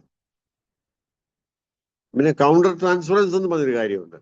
നമുക്ക് നമ്മൾ കൗൺസിൽ ചെയ്യാൻ വരുന്ന ആളോട് നമുക്കൊരു അവളുടെ ഡീറ്റെയിൽസ് ഒക്കെ കേൾക്കുമ്പോൾ ചിലപ്പോൾ നമ്മളുമായിട്ടങ്ങ് ഒത്തിരി ഐഡന്റിഫൈ ചെയ്യും പല കാര്യങ്ങൾ. അപ്പം നമുക്കൊരു താല്പര്യം ഉണ്ടായി, അത് ഡെവലപ്പ് ചെയ്യുമ്പോൾ തന്നെ ആളോട് സംസാരിക്കാൻ അവസാനം നമ്മുടെ പ്രശ്നം ആളോട് പറയാൻ തുടങ്ങും. നമ്മുടെ അടുത്ത് കൗൺസിലിങ്ങിന് വന്ന ആളോട്. അപ്പം അത് വളരെ ഡേഞ്ചറസ് ആയിട്ടൊരു സിറ്റുവേഷനിലോട്ട് പോകും. കൗൺസിലിങ്ങിന്റെ പർപ്പസ് നടക്കുകയില്ല. അപ്പം അങ്ങനെയുള്ള കാര്യങ്ങളിൽ കെയർഫുൾ ആയിരിക്കണം. അതുപോലെ തന്നെ ഡിപ്പെൻഡൻസ് ഒരുപാട് നമ്മൾ ഒഴിവാക്കണം. നമ്മളെ അങ്ങ് ഡിപ്പെൻഡ് ചെയ്യുന്ന എല്ലാ കാര്യത്തിലും ഡിപ്പെൻഡ് ചെയ്യുന്ന ഒരു അവസ്ഥയിലോട്ട് ഒരുപാട് വരാൻ, അവരെ ചിന്തിക്കാനും അവരുടെ തീരുമാനങ്ങൾ എടുക്കാനും അവരുടെ പ്രശ്നങ്ങൾ പരിഹരിക്കാനും ഹെൽപ്പ് ചെയ്യുന്ന കൗൺസിലിംഗ് എന്ന് പറയുന്നത്. തൊഴിലിനും പിടിക്കുന്നതിനും എല്ലാം നമ്മളെ വിളിച്ച് ചോദിക്കുന്നതല്ല. അപ്പൊ അതുകൊണ്ട് തന്നെ കൗൺസിലിംഗ് ചെയ്യുന്ന ആൾക്കാർക്ക് നമ്മുടെ ആ ഒരു ആശ്രയത്വം അവസാനിപ്പിക്കണം. അതുപോലെ തന്നെ നമ്മളെ കൊണ്ട് പറ്റുന്നില്ല എന്ന് വിചാരിക്കുക, ചില കാര്യങ്ങൾ കൗൺസിൽ ചെയ്യാൻ പറ്റുന്നില്ല. അപ്പം നമ്മൾ തന്നെ സജസ്റ്റ് ചെയ്ത് അതിന് പറ്റുന്ന ഒരാളെ സജസ്റ്റ് ചെയ്യുന്നത് നല്ലതാണ്. അപ്പൊ വേറൊരാൾക്ക് കൗൺസിൽ ചെയ്യാനുള്ള ആ ഒരു, ഞാനങ്ങനെ ചില കേസസ് പണ്ട് ചെയ്തിട്ടുണ്ട്. Better to go to that person എന്നൊക്കെ പറഞ്ഞ് ഞാൻ പ്രത്യേകിച്ച് ചിലർ കുഞ്ഞുങ്ങളെ കൊണ്ടുവരും.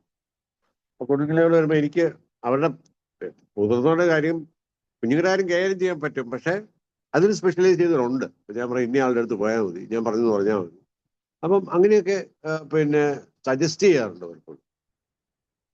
അത് തീർച്ചയായിട്ടും അവർക്ക് ഹെൽപ്പായിട്ട് വരും. അപ്പൊ അങ്ങനെ ഒരു ഓപ്പൺനെസ് ഒക്കെ നമുക്ക് വേണമായിരുന്നു. ഞാൻ ഇത്രയും ഈ 10 കാര്യങ്ങൾ പറഞ്ഞത് ആസ് എ പ്രൊഫഷണൽ കൗൺസിലർ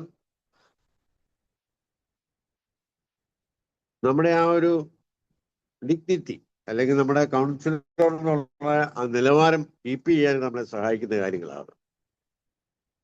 അപ്പൊ ഈ കാര്യങ്ങൾ നമ്മൾ ശ്രദ്ധിച്ചു കഴിഞ്ഞാലുള്ള ഗുണം എന്താണെന്ന് ചോദിച്ചു കഴിഞ്ഞാൽ നമ്മുടെ ഇന്റർപേഴ്സണൽ റിലേഷൻഷിപ്പ്, വ്യക്തിബന്ധങ്ങൾ കൂടുതൽ വളരും. നമ്മുടെ അടുത്ത് വരുന്നവർക്ക് നമ്മളെക്കുറിച്ച് വരുന്ന ധാരണ, അയ്യോ പുള്ളി ആൾ ഡീസൻ്റാ, അല്ലെങ്കിൽ പുള്ളി വ്യക്തിപരമായ താല്പര്യങ്ങളൊന്നുമില്ല, ഇത് വെരി ഗുഡ് കൗൺസിലർ, പുള്ളിയോട് പറയാൻ പറ്റുമല്ല, നമ്മുടെ വിശ്വാസ്യത വർദ്ധിക്കുകയാണ്. യഥാർത്ഥം ഇങ്ങനെയുള്ള കാര്യങ്ങളൊക്കെ നമ്മൾ മറ്റുള്ളവരെ കുറിച്ച് കുറ്റം പറയാനും അല്ലെങ്കിൽ മറ്റുള്ളവരുടെ ആടുമോഷണം പോലെ മറ്റുള്ളവരുടെ ചാക്കിട്ട് പിടിക്കാനും അല്ലെങ്കിൽ മറ്റുള്ളവരുടെ വീക്ക്നെസ് എക്സ്പോസ് ചെയ്യാനും സമയം പാലിക്കാതിരിക്കുകയും അതുപോലെ തന്നെ പിന്നെ ആശ്രയത്വം വർദ്ധിപ്പിക്കാനും ഒക്കെ നമ്മൾ ശ്രമിക്കുകയാണെങ്കിൽ അത് കൗൺസിലിങ്ങിന്റെ പേർപ്പസ് സെർവ് ചെയ്യുന്നില്ല. അതാ. അപ്പൊ അത് ഒരു പാസ്റ്റർ ആണെങ്കിൽ തന്നെ പാസ്റ്ററിലെല്ലാം അങ്ങ് ഡിപ്പെൻഡ് ചെയ്യാൻ തുടങ്ങി കഴിഞ്ഞാൽ എന്നെ എടുക്കും, ബുദ്ധിമുട്ടാ. ഒരു ചർച്ചിൽ 100 വീട്ടുകാരുണ്ട്, 50 വീട്ടുകാരുണ്ട്, അവിടെ എല്ലാം പ്രശ്നം എല്ലാവർക്കും ഒരുപോലെ പറ്റുമോ? ഇല്ല. അവരവരുടെ പ്രശ്നം പരിഹരിക്കത്തക്ക രീതിയിൽ എക്വിപ്പ് ചെയ്യുക എന്നതാണ് നമ്മൾ ഉദ്ദേശിക്കുന്നത്. നമ്മൾ പിള്ളേരെ വളർത്തിക്കൊണ്ട് വരുമ്പം നമ്മൾ അവർക്കെല്ലാം ചെയ്തു കൊടുക്കും. നമ്മളിപ്പോൾ 25 വയസ്സും 26 വയസ്സും കഴിഞ്ഞ് നമ്മൾ ചെയ്തു കൊടുക്കേണ്ട അവസ്ഥയാണെങ്കിലോ, അവരുടെ ചെയ്യുന്ന രീതിയിൽ തന്നെത്താനെ അവർ മാനേജ് ചെയ്യാനും അഭിമുഖീകരിക്കാനും ബാങ്കിൽ പോകാനും കടയിൽ പോകാനും ഒക്കെയുള്ള ട്രെയിനിങ് നമ്മൾ കൊടുക്കുന്നതാണല്ലോ. നമ്മളെ വാത്സല്യം കൊണ്ടോ അവർ അത്രയും ബുദ്ധിമുട്ടേണ്ട കാര്യമില്ല, ഞാനങ്ങ് ചെയ്തു കൊടുത്തേക്കാം എന്ന് വിചാരിച്ച് ചെയ്തു കൊടുക്കുന്നത് നല്ലത്. അവർക്ക് അത്ര ടൈം ബീങ് നല്ലതായിരിക്കും, പക്ഷെ ultimately that's not good for them. അവർ ചെയ്യാൻ പഠിച്ചിരിക്കണം, എല്ലാ പെയിൻ എടുക്കാൻ പഠിച്ചിരിക്കണം, വിഷമങ്ങൾ മനസ്സിലാക്കി മനസ്സിലാക്കണം നമ്മൾ പറയുന്നതിന്റെ കാരണം അതാ. അല്ലെങ്കിൽ ജീവിതത്തിന്റെ ബുദ്ധിമുട്ടുകൾ വരുമ്പോൾ അവർക്ക് അത് ഫേസ് ചെയ്യാൻ പറ്റിയില്ലാത്ത അവസരത്തോട് പോകും. അപ്പൊ നമ്മുടെ ജീവിതത്തില് ഈ കൗൺസിലിങ്ങിൽ നമ്മൾ ഈ കാര്യങ്ങളൊക്കെ നമ്മൾ ശ്രദ്ധിക്കണം. ഇങ്ങനെയൊക്കെ നമ്മൾ ശ്രദ്ധിക്കുന്ന സമയത്താണ് നമുക്ക് വളരെ എഫക്റ്റീവായിട്ട് കൗൺസിൽ ചെയ്യാനായിട്ട് പറ്റുന്നത്. ആസ് എ കൗൺസിലർ എന്നുള്ള നിലയ്ക്ക് you are careful about all these things actually. അത്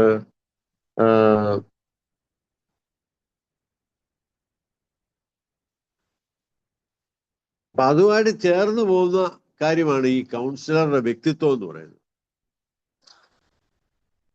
ഇതുവരെ ഞാൻ പറഞ്ഞ കാര്യത്തിനകത്ത് എന്തെങ്കിലും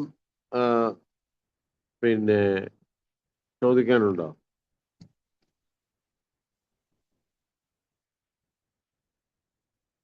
നിങ്ങൾക്ക് എന്തെങ്കിലും അതിന് സംശയം വല്ലതും തോന്നിയിട്ടുണ്ടെങ്കിൽ എനിക്കറിയാവുന്നതാണെങ്കിൽ ഞാൻ പറഞ്ഞു തരാം.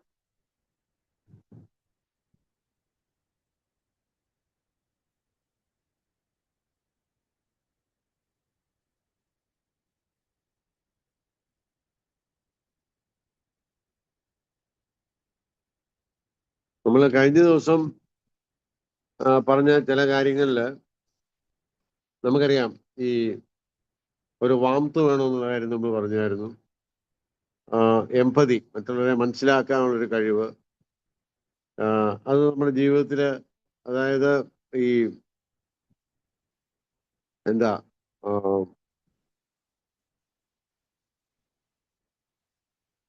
നമ്മളെ സ്വന്തം എന്നപോലെ അവരെ മനസ്സിലാക്കുക, ആ ഒരു മനോഭാവം നമുക്കുണ്ടായിരിക്കണം. എന്നാൽ മാത്രമേ അവരോടൊരു എമ്പതറ്റിക്കൽ ഒരു കാഴ്ചപ്പാട് നമുക്ക് വരത്തുള്ളൂ. അവരൊരു അൺകണ്ടീഷണൽ ആയിട്ടുള്ള പോസിറ്റീവ് റിഗാർഡ് ഉണ്ടായിരിക്കണം. ഞാൻ നിങ്ങൾ കഴിഞ്ഞ പ്രാവശ്യം പറഞ്ഞ പോലെ ഒരാൾ എൻ്റെ അടുത്ത് വലിയൊരു കൊലപാതകയാണ് വന്ന്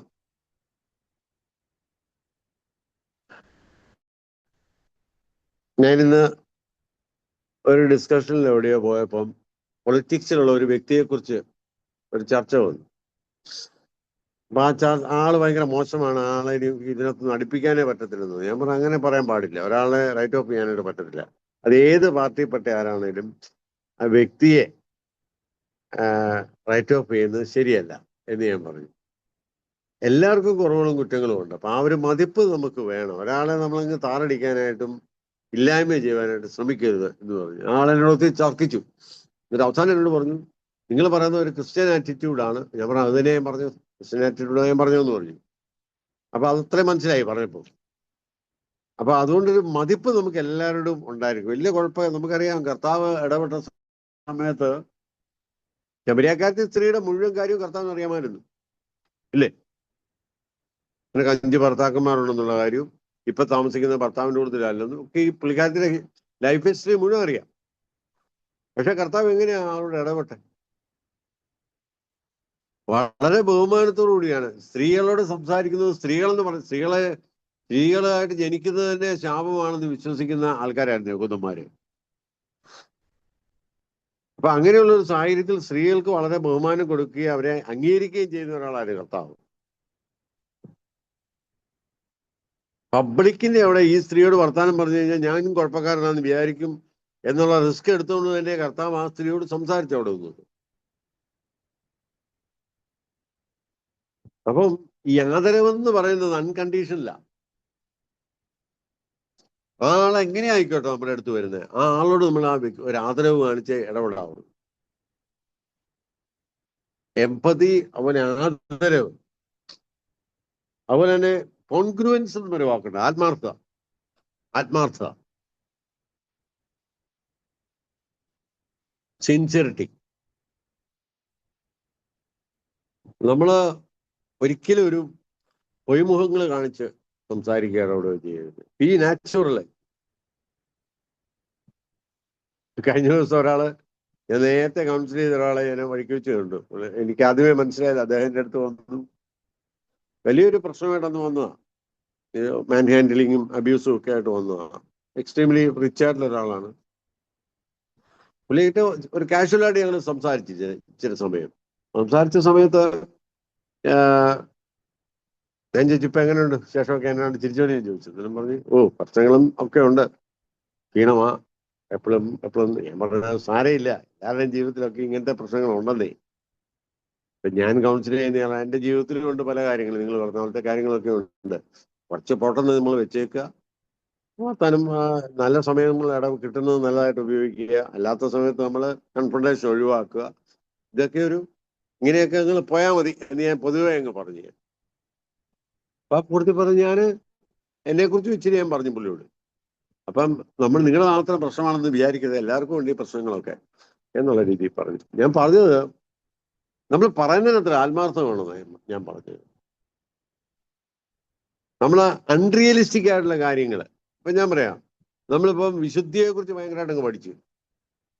പിന്നെ നമ്മൾ ഒരാള് തീർത്തോലിക്കോ അല്ലെങ്കിൽ എന്തെങ്കിലും തെറ്റായിട്ടുള്ള കാര്യങ്ങൾ ചെയ്യുന്നതാണ്, ആ ആളെങ്കിൽ വിധിച്ച് ആ ആൾ വലിയ കുഴപ്പക്കാരനാണ് എന്ന് പറഞ്ഞ് സ്ഥാപിക്കാന്ന് വിചാരിക്കുക. കർത്താവിന്റെ സനാതന തത്വം അനുസരിച്ച് അല്ലെങ്കിൽ കർത്താവിന്റെ പിന്നെ സാൻമാർഗീയത നമ്മൾ പരിശോധിക്കുമ്പോൾ നോക്കുന്ന പോലും പാവമാണെന്നാണ് പറഞ്ഞിരിക്കുന്നത്, തെറ്റായിട്ടുള്ള രീതിയിൽ. അങ്ങനെ ആ രീതിയിൽ പാപം ചെയ്യാത്ത ആരും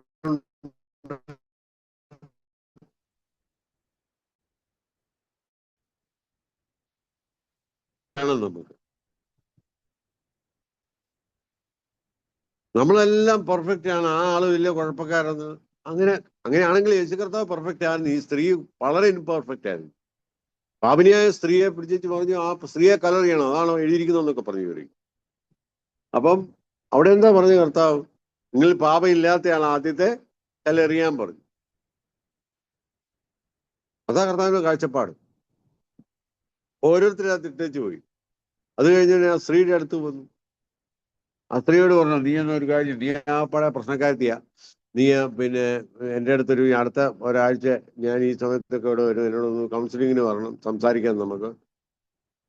അങ്ങനെയൊന്നും അവന് പറഞ്ഞൊന്നുമില്ല. ഇത്രേ പറഞ്ഞുള്ളൂ, സമാധാനം കൊടുത്തു, പോകാൻ ഇനി പാപം ചെയ്യരുത്, ഗോ സിൻ നോ മോർ, ഇത്രേ പറഞ്ഞുള്ളൂ. അപ്പൊ അവരെ, സ്ത്രീകളെ ഒക്കെ ബഹുമാനിക്കുകയും എത്ര കുഴപ്പക്കാരാണെങ്കിലും അവരെ അംഗീകരിക്കുകയും അവരോട് കൃപയോടുകൂടി സംസാരിക്കുകയും ഗ്രേസ്ഫുൾ ആയിട്ട് ഇടപെടുകയും ചെയ്ത കർത്താവിന്റെ മാതൃക എന്ന് പറയുന്നത്. അപ്പം ഈ കർത്താവിന്റെ മാതൃക നമ്മൾ പിന്തുടരുവാണെങ്കിൽ this is very important. Actually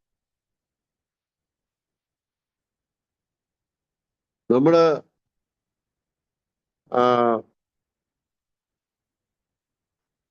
നമ്മുടെ ബാഹ്യമായിട്ടുള്ള ഒരുക്കം, ഞാൻ പറഞ്ഞ മറ്റുള്ളവരുടെ അടുപ്പത്തിൽ നമുക്ക് ഈ കാര്യങ്ങളൊക്കെ ആവശ്യം. നമ്മുടെ എക്സ്റ്റേണൽ ആയിട്ടുള്ള നമ്മുടെ ഒരുക്കത്തെ കുറിച്ച് പറയുകയാണെങ്കിൽ ഒരു ഡീസന്റ് ഡ്രസ് കോഡ് നമുക്ക് ആവശ്യമാണ്. മാന്യമായിട്ടുള്ള ഒരു ഡ്രസ്സിങ്, മാന്യമായിട്ടുള്ള ഒരു പിന്നെ നമ്മുടെ അപ്രോച്ച്,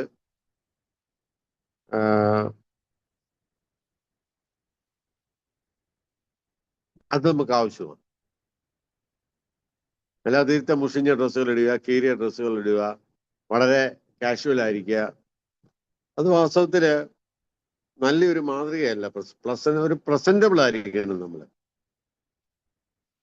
അല്ല, മുറിക്കകത്തിരിക്കുന്ന മേശവിരിയൊക്കെ വൃത്തിയായിരിക്കണം, ബുക്കുകളൊക്കെ അലങ്കോല അത് അടുക്കി വെക്കുന്ന ഒരു രീതി വേണം.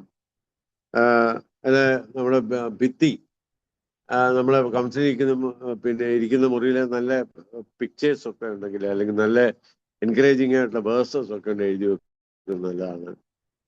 ഞാൻ എൻ്റെ കൗൺസിലിംഗ് മുറി ഈ വീടിന്റെ മുകളിലത്തെയാണ്, അവിടെയുണ്ട്. അവിടെ ഒരു ജനല് തുറന്നിട്ട് കഴിഞ്ഞാൽ ഒരു കുന്നാണ് കാണുന്നത് ശരിക്കും. അപ്പൊ എല്ലാവർക്കും അവിടെ ഒന്ന് ഇരിക്കുന്നത് പൊതുവെ ആംബിയൻസ് ഭയങ്കര ഇഷ്ടമാണ്. അവർ ഒന്നിച്ച് പറയും, ഞങ്ങള് മൂന്നാറിലൊക്കെ പോയി ഇരിക്കുന്നവരെ എവിടെ ഇരിക്കുന്നതെന്ന് പറയും. ദൈവം തന്ന ആ സ്ഥലവും അങ്ങനെ ഒരു കാഴ്ച, വീടിരിക്കുന്ന സ്ഥലത്തിന്റെ ഒരു പ്രത്യേകതയാണ്. ഞാൻ പറഞ്ഞില്ല, ഇതിൽ ആംബിയൻസ് നല്ലതായിരിക്കണം. നമ്മൾ ഹോട്ടലിൽ പോകുമ്പോൾ നല്ല ആംബിയൻസ് ആണെങ്കിൽ we feel good about it. എന്ന് പറഞ്ഞാല് കൗൺസിലിങ്ങിന് വരുമ്പോൾ നമ്മുടെ മേശവരി, കർട്ടൻസ്, അല്ലെങ്കിൽ ഈ ഒത്തിരി കടുനിറവുള്ള ചുവപ്പോ അങ്ങനെയുള്ളതൊന്നും ഇടാതിരിക്കുന്നതല്ല. ഒത്തിരി ബോഡി ആയിട്ടുള്ള ഇടാതെ മനസ്സിന് ശാന്തത തരുന്ന രീതിയിലുള്ള ഒക്കെ ആണെങ്കിൽ അത് വളരെ കരണീയമാണ്, വളരെ അഭിലഷണീയമാണത് ശരിക്കും. ഒരു ഒരു ഒരു ഒരു ഫസ്റ്റ് ഒരു ലുക്കില്, അല്ലെങ്കിൽ ഒരു പ്രഥമ ദൃഷ്ടിയാല് അത് നമ്മുടെ റൂം എന്ന് പറയുന്ന ഒരു ഒരു പ്രൊഫഷണൽ ലുക്ക് ഉണ്ടായിരിക്കണം. അത് വളരെ അത്യാവശ്യമാണ്. അതുപോലെ തന്നെ ശ്രദ്ധ മാറിപ്പോകാനുള്ള ഘടകങ്ങളൊന്നും ഉണ്ടായിരിക്കരുത്. മാന്യമായിട്ടുള്ള സംഗതികളൊക്കെ ആയിരിക്കണം. ശ്രദ്ധ മാറിപ്പോകാൻ ഞാൻ ഉദ്ദേശിച്ചത് ഏറ്റവും പ്രധാനപ്പെട്ട നമ്മുടെ മൊബൈലോ ടെലിഫോണോ ഒക്കെയാണ്. അതിങ്ങനെ അടിച്ചുകൊണ്ടിരിക്കുക, വർത്തമാനം പറയുന്നതിനൊക്കെ അടിച്ചുകൊണ്ടിരിക്കുകയാണെങ്കിൽ അവരെ നമ്മൾ സീരിയസ് ആയിട്ട് എടുത്തില്ലെന്നുള്ളത് അവർ ചിന്തിക്കാൻ സാധ്യതയുണ്ട്. കൗൺസിലിംഗ് മുറിക്കകത്ത് മറ്റ് ശബ്ദങ്ങൾ വരാതിരിക്കുന്ന എപ്പോഴും നല്ലത്.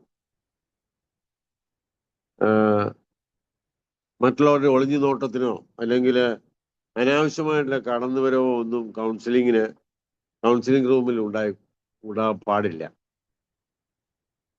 അത് ഞാൻ പറഞ്ഞല്ലോ, ഒരു വളരെ പരിപാവനമായിട്ടുള്ള ഒരു പ്രവൃത്തിയാണ് കൗൺസിലർ. നമ്മൾ ധരിക്കുന്ന വസ്ത്രമുണ്ട്, അതുപോലെ തന്നെ നമ്മുടെ രൂപവും ഭാവവും ഒക്കെ നമുക്കൊരു മാന്യതയ്ക്ക് നിരക്കുന്നതായിരിക്കണം. അതുപോലെ തന്നെ നമ്മുടെ ക്ലയന്റിനോടുള്ള ഒരു ബഹുമാന സൂചകമായിട്ടുള്ള അന്തസ്സായിട്ട് തന്നെ വസ്ത്രം ധരിക്കുന്ന കാര്യത്തിലൊക്കെ നമ്മൾ ശ്രദ്ധിക്കണം.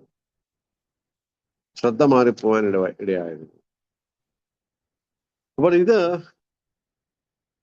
കൗൺസിലിങ്ങിന്റെ ഒരു ആംബിയൻസിനെ കുറിച്ച് ഞാൻ പറഞ്ഞു, കൗൺസിലിങ്ങിന്റെ ഒരു സിറ്റുവേഷനെ കുറിച്ച് പറഞ്ഞു. അതുപോലെ തന്നെ ഞാൻ പറഞ്ഞല്ലോ, നമ്മുടെ ആന്തരിക ഘടകങ്ങളാണ് നമ്മൾ മുമ്പേ പറഞ്ഞ നമ്മളെ മാനസികമായിട്ടുള്ള ബാഹ്യമായിട്ടുള്ള കാര്യങ്ങൾ വെച്ച് ആന്തരികമായിട്ടുള്ള കാര്യങ്ങളാണ് മറ്റുള്ളവരെ സ്വന്തം എന്ന പോലെ അവരെ മനസ്സിലാക്കാനായിട്ട്. എംപതറ്റിക്കൽ വ്യൂ നമുക്ക് ആവശ്യമാണ്.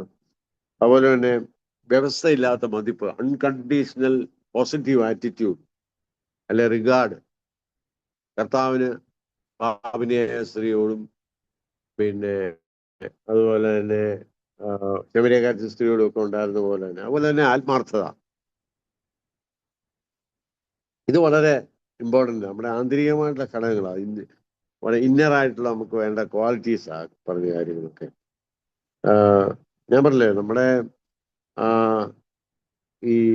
നമ്മുടെ ഓരോ കമ്മ്യൂണിക്കേഷൻ രീതികളും നമ്മുടെ ക്ലയന്റിന്റെ ഈ ആന്തരികമായിട്ടുള്ള ലോകത്തിലേക്ക് നമ്മൾ കടന്നു ചെല്ലാനുള്ള അവിടെ നടക്കുന്ന ആന്തരിക വ്യാപാരങ്ങളെ അല്ലെങ്കിൽ ആന്തരികമായിട്ടുള്ള കാര്യങ്ങളെ വളരെ സ്വന്തം എന്ന പോലെ തന്നെ മനസ്സിലാക്കാനും അതുവഴി ആ വ്യക്തിയെ കൂടുതൽ ആഴത്തിലേക്ക് മനസ്സിലാക്കാനുള്ള ഒരു കഴിവ് വേണം നമുക്ക്. അകത്ത് എന്തൊക്കെയാണ് നടക്കുന്നത്, പുറമേ കാണിക്കുന്നൊന്നും ആയിരിക്കത്തില്ല ചിലപ്പോൾ അകത്ത് നടക്കുന്നത്. ചിലര് വരുന്നത് എന്നാന്ന് ചോദിച്ചാല് അവരുടെ പ്രശ്നപരിഹാരത്തിനല്ല, ഹസ്ബൻഡും വൈഫോട് വന്നിട്ട് ഹസ്ബൻഡിന് ഒരു കാര്യം വൈഫ് പറയിപ്പിക്കുന്നില്ലെങ്കിൽ നമ്മളെ കൊണ്ട് അങ്ങേർക്ക് പറയാനുള്ളതെല്ലാം വൈഫിനോട് പറയിപ്പിക്കാൻ വേണ്ടി വരും. നമ്മുടെ ജോലി കൗൺസിലിംഗ് അല്ല, ഇങ്ങേര് പറയാനുള്ളതെല്ലാം പറഞ്ഞു കൊടുക്കുക. ഭർത്താവ് ഇങ്ങനെയാ പറയുന്നത് കേട്ടോ. അപ്പം ഭാര്യ അതെല്ലാം കണ്ടു, അങ്ങനെയാണെങ്കിൽ പുള്ളിയോട് ഇങ്ങനെ പറഞ്ഞു, ഞാൻ ഇങ്ങനെയാണ് ഉദ്ദേശിക്കുന്നത്. ഇത് അങ്ങോട്ട് ചെന്ന് പറയാനുള്ളൂ നമ്മുടെ ജോലി എന്ന് പറയുന്നത് അല്ലല്ലോ, അല്ല. അപ്പം അതുകൊണ്ട് പ്രയോജനമൊന്നും ഉണ്ടാകത്തില്ല. അപ്പം അതുകൊണ്ട് പിന്നെ നമ്മളൊരു വ്യക്തിയെ വ്യവസ്ഥ ഇല്ലാതെ അൺകണ്ടീഷണലായിട്ട് സ്വീകരിക്കുകയും ഞാൻ പറഞ്ഞില്ലേ, മനുഷ്യ മനസ്സുകളെ നമ്മൾ കൈകാര്യം ചെയ്യുന്നു. We are dealing with a human mind. മനുഷ്യ മനസ്സെന്ന് പറഞ്ഞാൽ വലിയ വലിയ മഹാസാഗരം പോലെയാണ്. നമുക്കറിയത്തില്ല എന്തൊക്കെ മനസ്സിൽ കൂടെ കടന്നു പോകുന്നത്, നമുക്ക് പറയാൻ പറ്റത്തില്ല. അതുകൊണ്ടാണ് കർത്താവിന്റെ ശുശ്രൂഷയെ കുറിച്ച് നമ്മൾ ചിന്തിക്കും. ഒന്ന്, കർത്താവ് പുരുഷാരത്തെ സ്നേഹിച്ചെന്നാണ് പറഞ്ഞിരിക്കുന്നത്. He loved the crowd. പിന്നെയുള്ളത് തന്റെ ലാവണ്യ വാക്കുകളായിരുന്നു. പിന്നെ അവരോട് ചോദിച്ചു, ഞാൻ നിങ്ങൾക്ക് എന്താ ചെയ്തു തരേണ്ടത്? അപ്പൊ ഇതുപോലെ മനുഷ്യ മനസ്സിനെ ആകർഷിക്കാത്ത രീതിയിൽ അവരെ മനസ്സിലാക്കാനും അവരുടെ ആവശ്യങ്ങൾ മനസ്സിലാക്കാനും അവരുടെ ആന്തരിക സംഘർഷങ്ങൾ എന്തൊക്കെയാ, അതിന്റെ ലെവൽ എന്താണെന്ന് മനസ്സിലാക്കാനുമുള്ള ഒരു കഴിവും പ്രാപ്തിയും ആത്മാർത്ഥതയും നമുക്ക് ആവശ്യമാണ്, കൗൺസിലറിന് ആവശ്യമാണ്. അപ്പം ഒരു സഹഭാവത്തോടെ അവരുടെ പെരുമാറ്റമൊക്കെ ചിലപ്പോൾ ശരിയായിരിക്കത്തില്ല. ചിലപ്പം ഒത്തിരി വർത്തമാനം പറയുന്ന രീതി കാണും, അല്ലെങ്കിൽ നമ്മൾ പറയുന്നത് കേൾക്കാൻ നമ്മളോട് ഇങ്ങനെ പറഞ്ഞുകൊണ്ടേയിരിക്കും, നമ്മളെ പറയാൻ സമ്മതിക്കത്തില്ല. ഇങ്ങനെയൊക്കെയുള്ള പ്രശ്നങ്ങളുണ്ട് അതിനകത്ത്. അപ്പോൾ ഒരു സമഭാവത്തോടെ അത് കാണാനും, പിന്നെ അതുപോലെ ഡയഗ്രഷൻ ട്രാപ്പ് എന്നൊരു സംഗതിയുണ്ട്. നമ്മളിങ്ങനെ ഒരു കാര്യം പറഞ്ഞു വരുമ്പോൾ ആ വിഷയം മാറ്റി വേറെ വിഷയത്തിലോട്ട് കൊണ്ടുപോകും. അപ്പൊ തിരിച്ച് ആ വിഷയത്തിലോട്ട് കൊണ്ടുവരിക എന്നുള്ളത് നമ്മുടെ കഴിവാണ്. വളരെ ടാക്ട്ഫുൾ ആയിട്ട് പറഞ്ഞൊക്കെ ശരിയാ, പക്ഷെ ഇങ്ങനെയുള്ളൊരു കാര്യം നമ്മൾ മുമ്പേ പറഞ്ഞതിന്റെ ബാക്കി അതെന്താ, അല്ലെങ്കിൽ വളരെ ഇൻഡയറക്റ്റ് ആയിട്ട് അതിന് ആ വഴിയിലോട്ടൊക്കെ നമ്മൾ കൊണ്ടുവരേണ്ടി അതൊക്കെ പിന്നീട് ആ ഡീറ്റെയിൽസിലൊക്കെ പോകാനായിട്ട് പറ്റുള്ളൂ. അതുപോലെ തന്നെ ഈ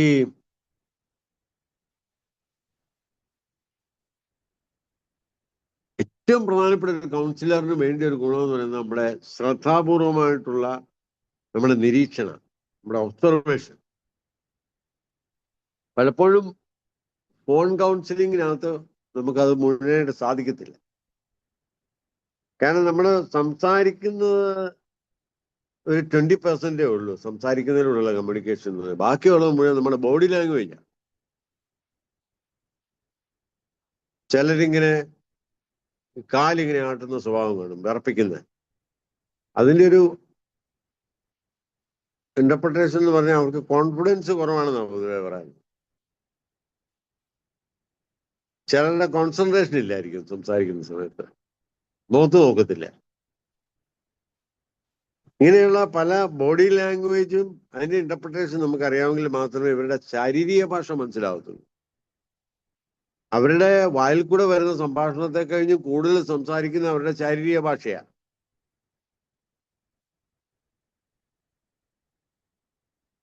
അപ്പം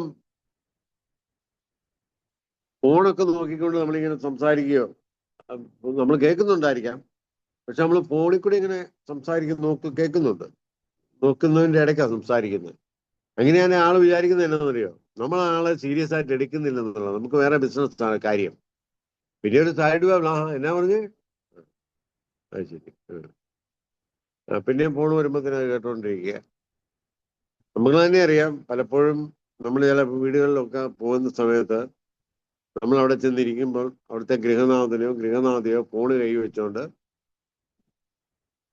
നമുക്ക് ശ്രദ്ധ നൽകാതെ വർത്താനം പറയുന്ന രീതിയാണ് നമുക്ക് എന്നാ തോന്നുന്നത്. നമുക്ക് തോന്നും ആ ആളുടെ ശ്രദ്ധ വേറെയാണെന്ന് തോന്നും. അപ്പൊ ഇതിനകത്ത് കമ്മ്യൂണിക്കേഷൻ വളരെ വളരെ ഇമ്പോർട്ടൻ്റാ കൗൺസിലിങ്ങിന്. അപ്പം നമ്മുടെ ശ്രവണം, ശരീരഭാഷയെ കുറിച്ചാണ്, ബോഡി ലാംഗ്വേജ് നമ്മൾ മനസ്സിലാക്കുന്ന, ശരീരഭാഷ മനസ്സിലാക്കാനുള്ള ഒരു കൃപ നമുക്ക് ആവശ്യമാണ്.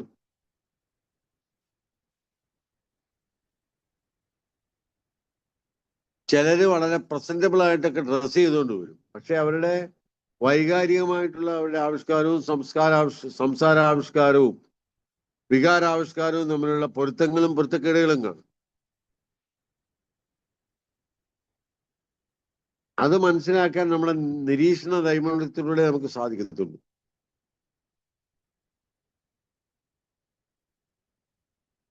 The way they dress, the way they think, the way they act. അവരുടെ ഭാഷ, സംസാര ഭാഷയും അവരുടെ ചിന്താഗതിയും അവരുടെ പെരുമാറ്റവും ഒരുപോലെയാണെങ്കിൽ മാത്രമേ അതൊരു ഇന്റഗ്രേറ്റഡ് പേഴ്സണാലിറ്റി ആണെന്ന് പറയാനായിട്ട് സാധിക്കത്തുള്ളൂ. ഇത് മൂന്നും തരത്തിലുള്ളതാണെങ്കിൽ നമുക്ക്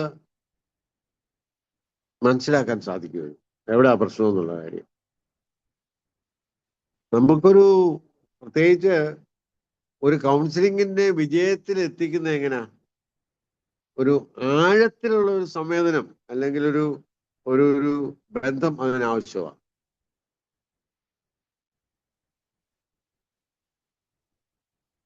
ആ കൗൺസിലറുടെ യഥാർത്ഥത്തിലുള്ള സംഘർഷത്തിന്റെ കാര്യങ്ങൾ മനസ്സിലാക്കി അതിനെ യഥോചിതം ആ ഒരു വ്യക്തിയെ അത് ബോധ്യപ്പെടുത്തുന്ന അവസരത്തിലാണ് അതിന്റെ സംവേദനം അല്ലെങ്കിൽ ഒരു പെരുമാറ്റത്തിൽ ഒരു വളർച്ചയൊക്കെ ഉണ്ടാകുന്ന ആ സമയത്താണ്. അപ്പൊ നമ്മൾ തന്നെ ആലോചിക്കുക, നമ്മുടെ കോമൺ ആയിട്ട് കമ്മ്യൂണിക്കേഷൻ നമ്മുടെ വീടുകളിലേക്ക് ഞാൻ പലപ്പോഴും ആലോചിക്കാറുള്ള ഒരു കാര്യം ഇതാ, ഇതൊക്കെ പഠിച്ചാലും പഠിപ്പിച്ചാലും ഒക്കെ നമ്മൾ ശ്രദ്ധിക്കാതെ നമ്മുടെ വീട്ടിൽ തന്നെയാണ് പലപ്പോഴും ചില കാര്യങ്ങളൊക്കെ ടേക്ക് ഇറ്റ് ഫോർ ഗ്രാൻഡഡ് നമുക്ക്. അവിടെ കമ്മ്യൂണിക്കേഷൻ പ്രോബ്ലം ഉണ്ടാ എന്നും പറഞ്ഞ എല്ലാം വലിയ ഒഫീഷ്യൽ ആണോ എന്നുള്ള അർത്ഥത്തിലല്ലേ ഞാൻ പറയുന്നത്. ഈ ബന്ധങ്ങൾ മെച്ചപ്പെടുന്ന എപ്പോഴും അണ്ടർസ്റ്റാൻഡിങ്ങിലൂടെയാണ്, അല്ല ബാഹ്യമായിട്ടുള്ള ഡ്രസ്സിങ്ങിലൂടെ അല്ല. ബാഹ്യമായിട്ട് എന്ത് വേണമെങ്കിലും നമുക്ക് കാണിച്ചു വെക്കാം, പക്ഷെ ആന്തരികമായിട്ടുള്ള ഒരു ഒരു പിന്നെ സംവേദനം ഇല്ലെന്നുണ്ടെങ്കിൽ ആ ബന്ധം ശരിയാകത്തില്ല. അപ്പൊ അങ്ങനെ നമ്മള് കോൺഷ്യസ് ആകുന്ന സമയത്താണ് ബന്ധങ്ങൾ മെച്ചപ്പെടുന്നത്. ഉദാഹരണത്തിന് നമ്മൾ വീട്ടിൽ വരുമ്പോഴത്തേന് വീട്ടിൽ വരുന്നവന് ഒരു ഗ്ലാസ് വെള്ളം കിട്ടുക, അല്ലെങ്കിൽ കാപ്പി കിട്ടുക, അല്ലെങ്കിൽ ഒന്ന് വെൽക്കം ചെയ്യുക എന്നൊക്കെ ഉള്ളത് എല്ലാവരും ആഗ്രഹിക്കുന്ന കാര്യമാണ്. അത് ചിലപ്പോൾ എല്ലാ ദിവസവും നടന്നില്ലെന്ന് വരത്തില്ല. ഇപ്പൊ മലയാളത്തിൽ ഒരുപാടുണ്ട്, പൂമുഖവാതുക്കൽ സ്നേഹം തുളുമ്പുന്ന പിന്നെ പൂന്തിങ്കളാണ് എൻ്റെ ഭാര്യ. ഇത് മനസ്സിൽ വെച്ചുകൊണ്ടായിരിക്കും കയറി വരുന്നത്. അന്നേരം പൂന്തിങ്കളായിട്ടൊന്നും അല്ല ഒരാൾ നിൽക്കുന്നത്. ഒരാള് കലുതുള്ളി ഭദ്രകാളിയെ പോലെ ആയിരിക്കും അവിടെ നിൽക്കുന്നത്. വേറെ എന്തെങ്കിലും കാര്യം കാണും. പൂന്തിങ്ങളെന്ന് വിളിക്കുന്നതിന് പകരം വേറെ വല്ലതൊക്കെ ചിലപ്പം പറഞ്ഞു തന്നിരിക്കും. അവിടെ കമ്മ്യൂണിക്കേഷൻ പ്രോബ്ലം ഉണ്ടാവും. അതേസമയത്ത് വരുന്ന സമയത്ത് എന്തും സംഭവിക്കാവുന്നൊരു അവസ്ഥ സംഭവിക്കാവുന്നുള്ളൊരു ബോധ്യത്തോടെ കയറി വരുന്നെങ്കിൽ കുഴപ്പമില്ല. അധികം എക്സ്പെക്ടേഷൻ ഇല്ലാതിരിക്കുന്നതാണ് നല്ലത്. എല്ലാം റെഡിയാണ്, സന്തോഷം, ബോണസ് നമുക്ക് ഹാപ്പി, കുഴപ്പമില്ല, ഹാപ്പി, ഇന്ന് വലിയ കുഴപ്പമില്ലല്ലോ എന്ന് മനസ്സിൽ ചിന്തിച്ചാൽ മതി. എന്തിനും തയ്യാറായിരിക്കണം എന്നുള്ള, എന്തിനും നമ്മൾ ഏതും പിന്നെ ഫേസ് ചെയ്യാനുള്ള ഒരു തയ്യാറെടുപ്പ് ആവശ്യം എല്ലായിടത്തും കേട്ടോ, ആവശ്യമാണ്. ചിലപ്പോൾ ക്ഷീണിച്ചിരിക്കുകയായിരിക്കും, ജോലി ചെയ്ത് ക്ഷീണിച്ചിരിക്കുകയായിരിക്കും. ചിലപ്പോൾ നമ്മൾ അങ്ങോട്ട് ചെന്ന് നമ്മൾ ക്ഷീണിച്ചു വരുന്നത് നമ്മൾ കയറി ക്ഷീണിച്ചിരിക്കുകയല്ലേ, ഞാൻ ഇച്ചിരി വെള്ളം എടുത്ത് തരട്ടെ എന്ന് ചോദിക്കുന്ന ഒരു മാനസികാവസ്ഥ നമുക്ക് വരുവാണെങ്കിൽ വെൽ ആൻഡ് ഗുഡ്. അധികം പരിക്കില്ലാതെ കുടുംബജീവിതത്തിൽ രക്ഷപ്പെടാൻ പറ്റും. ഇതിനകത്ത് വലിയ ചേഞ്ച് ആവശ്യമാണ്. ഇത് സമയം കൊണ്ട് ഓവർ ദ ഇയേഴ്സ് നമുക്ക് ഡെവലപ്പ് ചെയ്യേണ്ട ഒരു കാര്യമാണ്. ഒരു ദിവസം കൊണ്ട് കിട്ടുന്ന ഒരു കാര്യമല്ല. അതുകൊണ്ട് നമ്മുടെ ഒബ്സർവേഷന് പറയാം വളരെ ഇമ്പോർട്ടൻ്റ് ആണ്. പിന്നെ നമ്മൾ ഈ പറഞ്ഞ ഐഡന്റിഫൈ ചെയ്യുക എന്നൊക്കെ പറഞ്ഞാൽ മറ്റുള്ളവരുടെ വിഷമങ്ങൾ മനസ്സിലാക്കുക എന്നതിൻ്റെ അർത്ഥം. അപ്പം നമ്മളൊരു ഡിഫറെന്റ് ലെവലിലായിരിക്കും. നമ്മൾ വാസ്തവത്തിൽ ജീവിക്കുന്ന പല മനുഷ്യരും ജീവിക്കുന്ന ഒരു എക്സ്പെക്ടേഷൻ ലെവലിലാണ്. സമൂഹം ഇങ്ങനെയാണ് കാണുന്നത്, ഇങ്ങനെ ആയിരിക്കണം, ഇങ്ങനെ അല്ലെന്നുണ്ടെങ്കിൽ അത് കുഴപ്പമാണ്, അത് പറ്റത്തില്ല, ഞങ്ങൾ സെയിം ഫ്രീക്വൻസിയിലല്ല, അല്ലെങ്കിൽ എനിക്കൊരു പോസിറ്റീവ് വൈബ് കിട്ടുന്നു. ഇന്നത്തെ ഭാഷ പറഞ്ഞാൽ എനിക്കൊരു പോസിറ്റീവ് വൈബ് കിട്ടുന്നില്ല കണ്ടിട്ട് എന്നൊക്കെ പറയും കയറി. നമ്മുടെ ജോലി പോസിറ്റീവ് വൈബ് ഉണ്ടാക്കുക എന്നുള്ളതാണ്. നമ്മൾ വളരെ പോസിറ്റീവ് ആണെങ്കിലേ നമുക്ക് പോസിറ്റീവ് വൈബ് ഉണ്ടാക്കാനായിട്ട് പറ്റുള്ളൂ. ഞാൻ കഴിഞ്ഞ ദിവസം ഇങ്ങനെ ഇന്നൊരു മെസ്സേജ് എടുക്കേണ്ട ഒരു ആവശ്യം ഉണ്ടായിരുന്നു ഒരു സ്ഥലത്ത്. മെസ്സേജ് എടുത്തപ്പം മെസ്സേജിന്റെ വിഷയം ഇതായിരുന്നു, ടു ബി ലൈക്ക് ജീസസ്, യേശുവിനെ പോലെ ആവുക. യേശു ആരായിരുന്നു? ദൈവപുത്രനായിരുന്നു, ദൈവമായിരുന്നു. അപ്പം what is the purpose of your creation എന്നുള്ളതായിരുന്നു വിഷയം. നമ്മളെ ദൈവം സൃഷ്ടിച്ചതിന്റെ ഉദ്ദേശം എന്താണ്? അപ്പം പേർപ്പസ് ഓഫ് ക്രിയേഷൻ ഈസ് എന്തായിരുന്നു? എന്തോ? സ്നേഹം കാണിക്കുക. സ്നേഹം കാണിക്കുക. അത് ശരിയാവും ഉത്തരം. ക്ഷമ. അതെല്ലാം നമ്മൾ ഉണ്ടായിരിക്കണം എന്നുള്ളത് അത്യാവശ്യമാണ്. ഒറ്റ വാക്കി പറയാണ്, യേശുവിനെ പോലെ ടു ബി ലൈക്ക് ജീസസ്, യേശുവിനെ പോലെ ആകുക എന്നുള്ള ഉദ്ദേശം. അതിനാണ് ദൈവം നമ്മളെ സൃഷ്ടിച്ച് ഈ ലോകത്തിലാക്കി വെച്ചിരിക്കുന്നത്.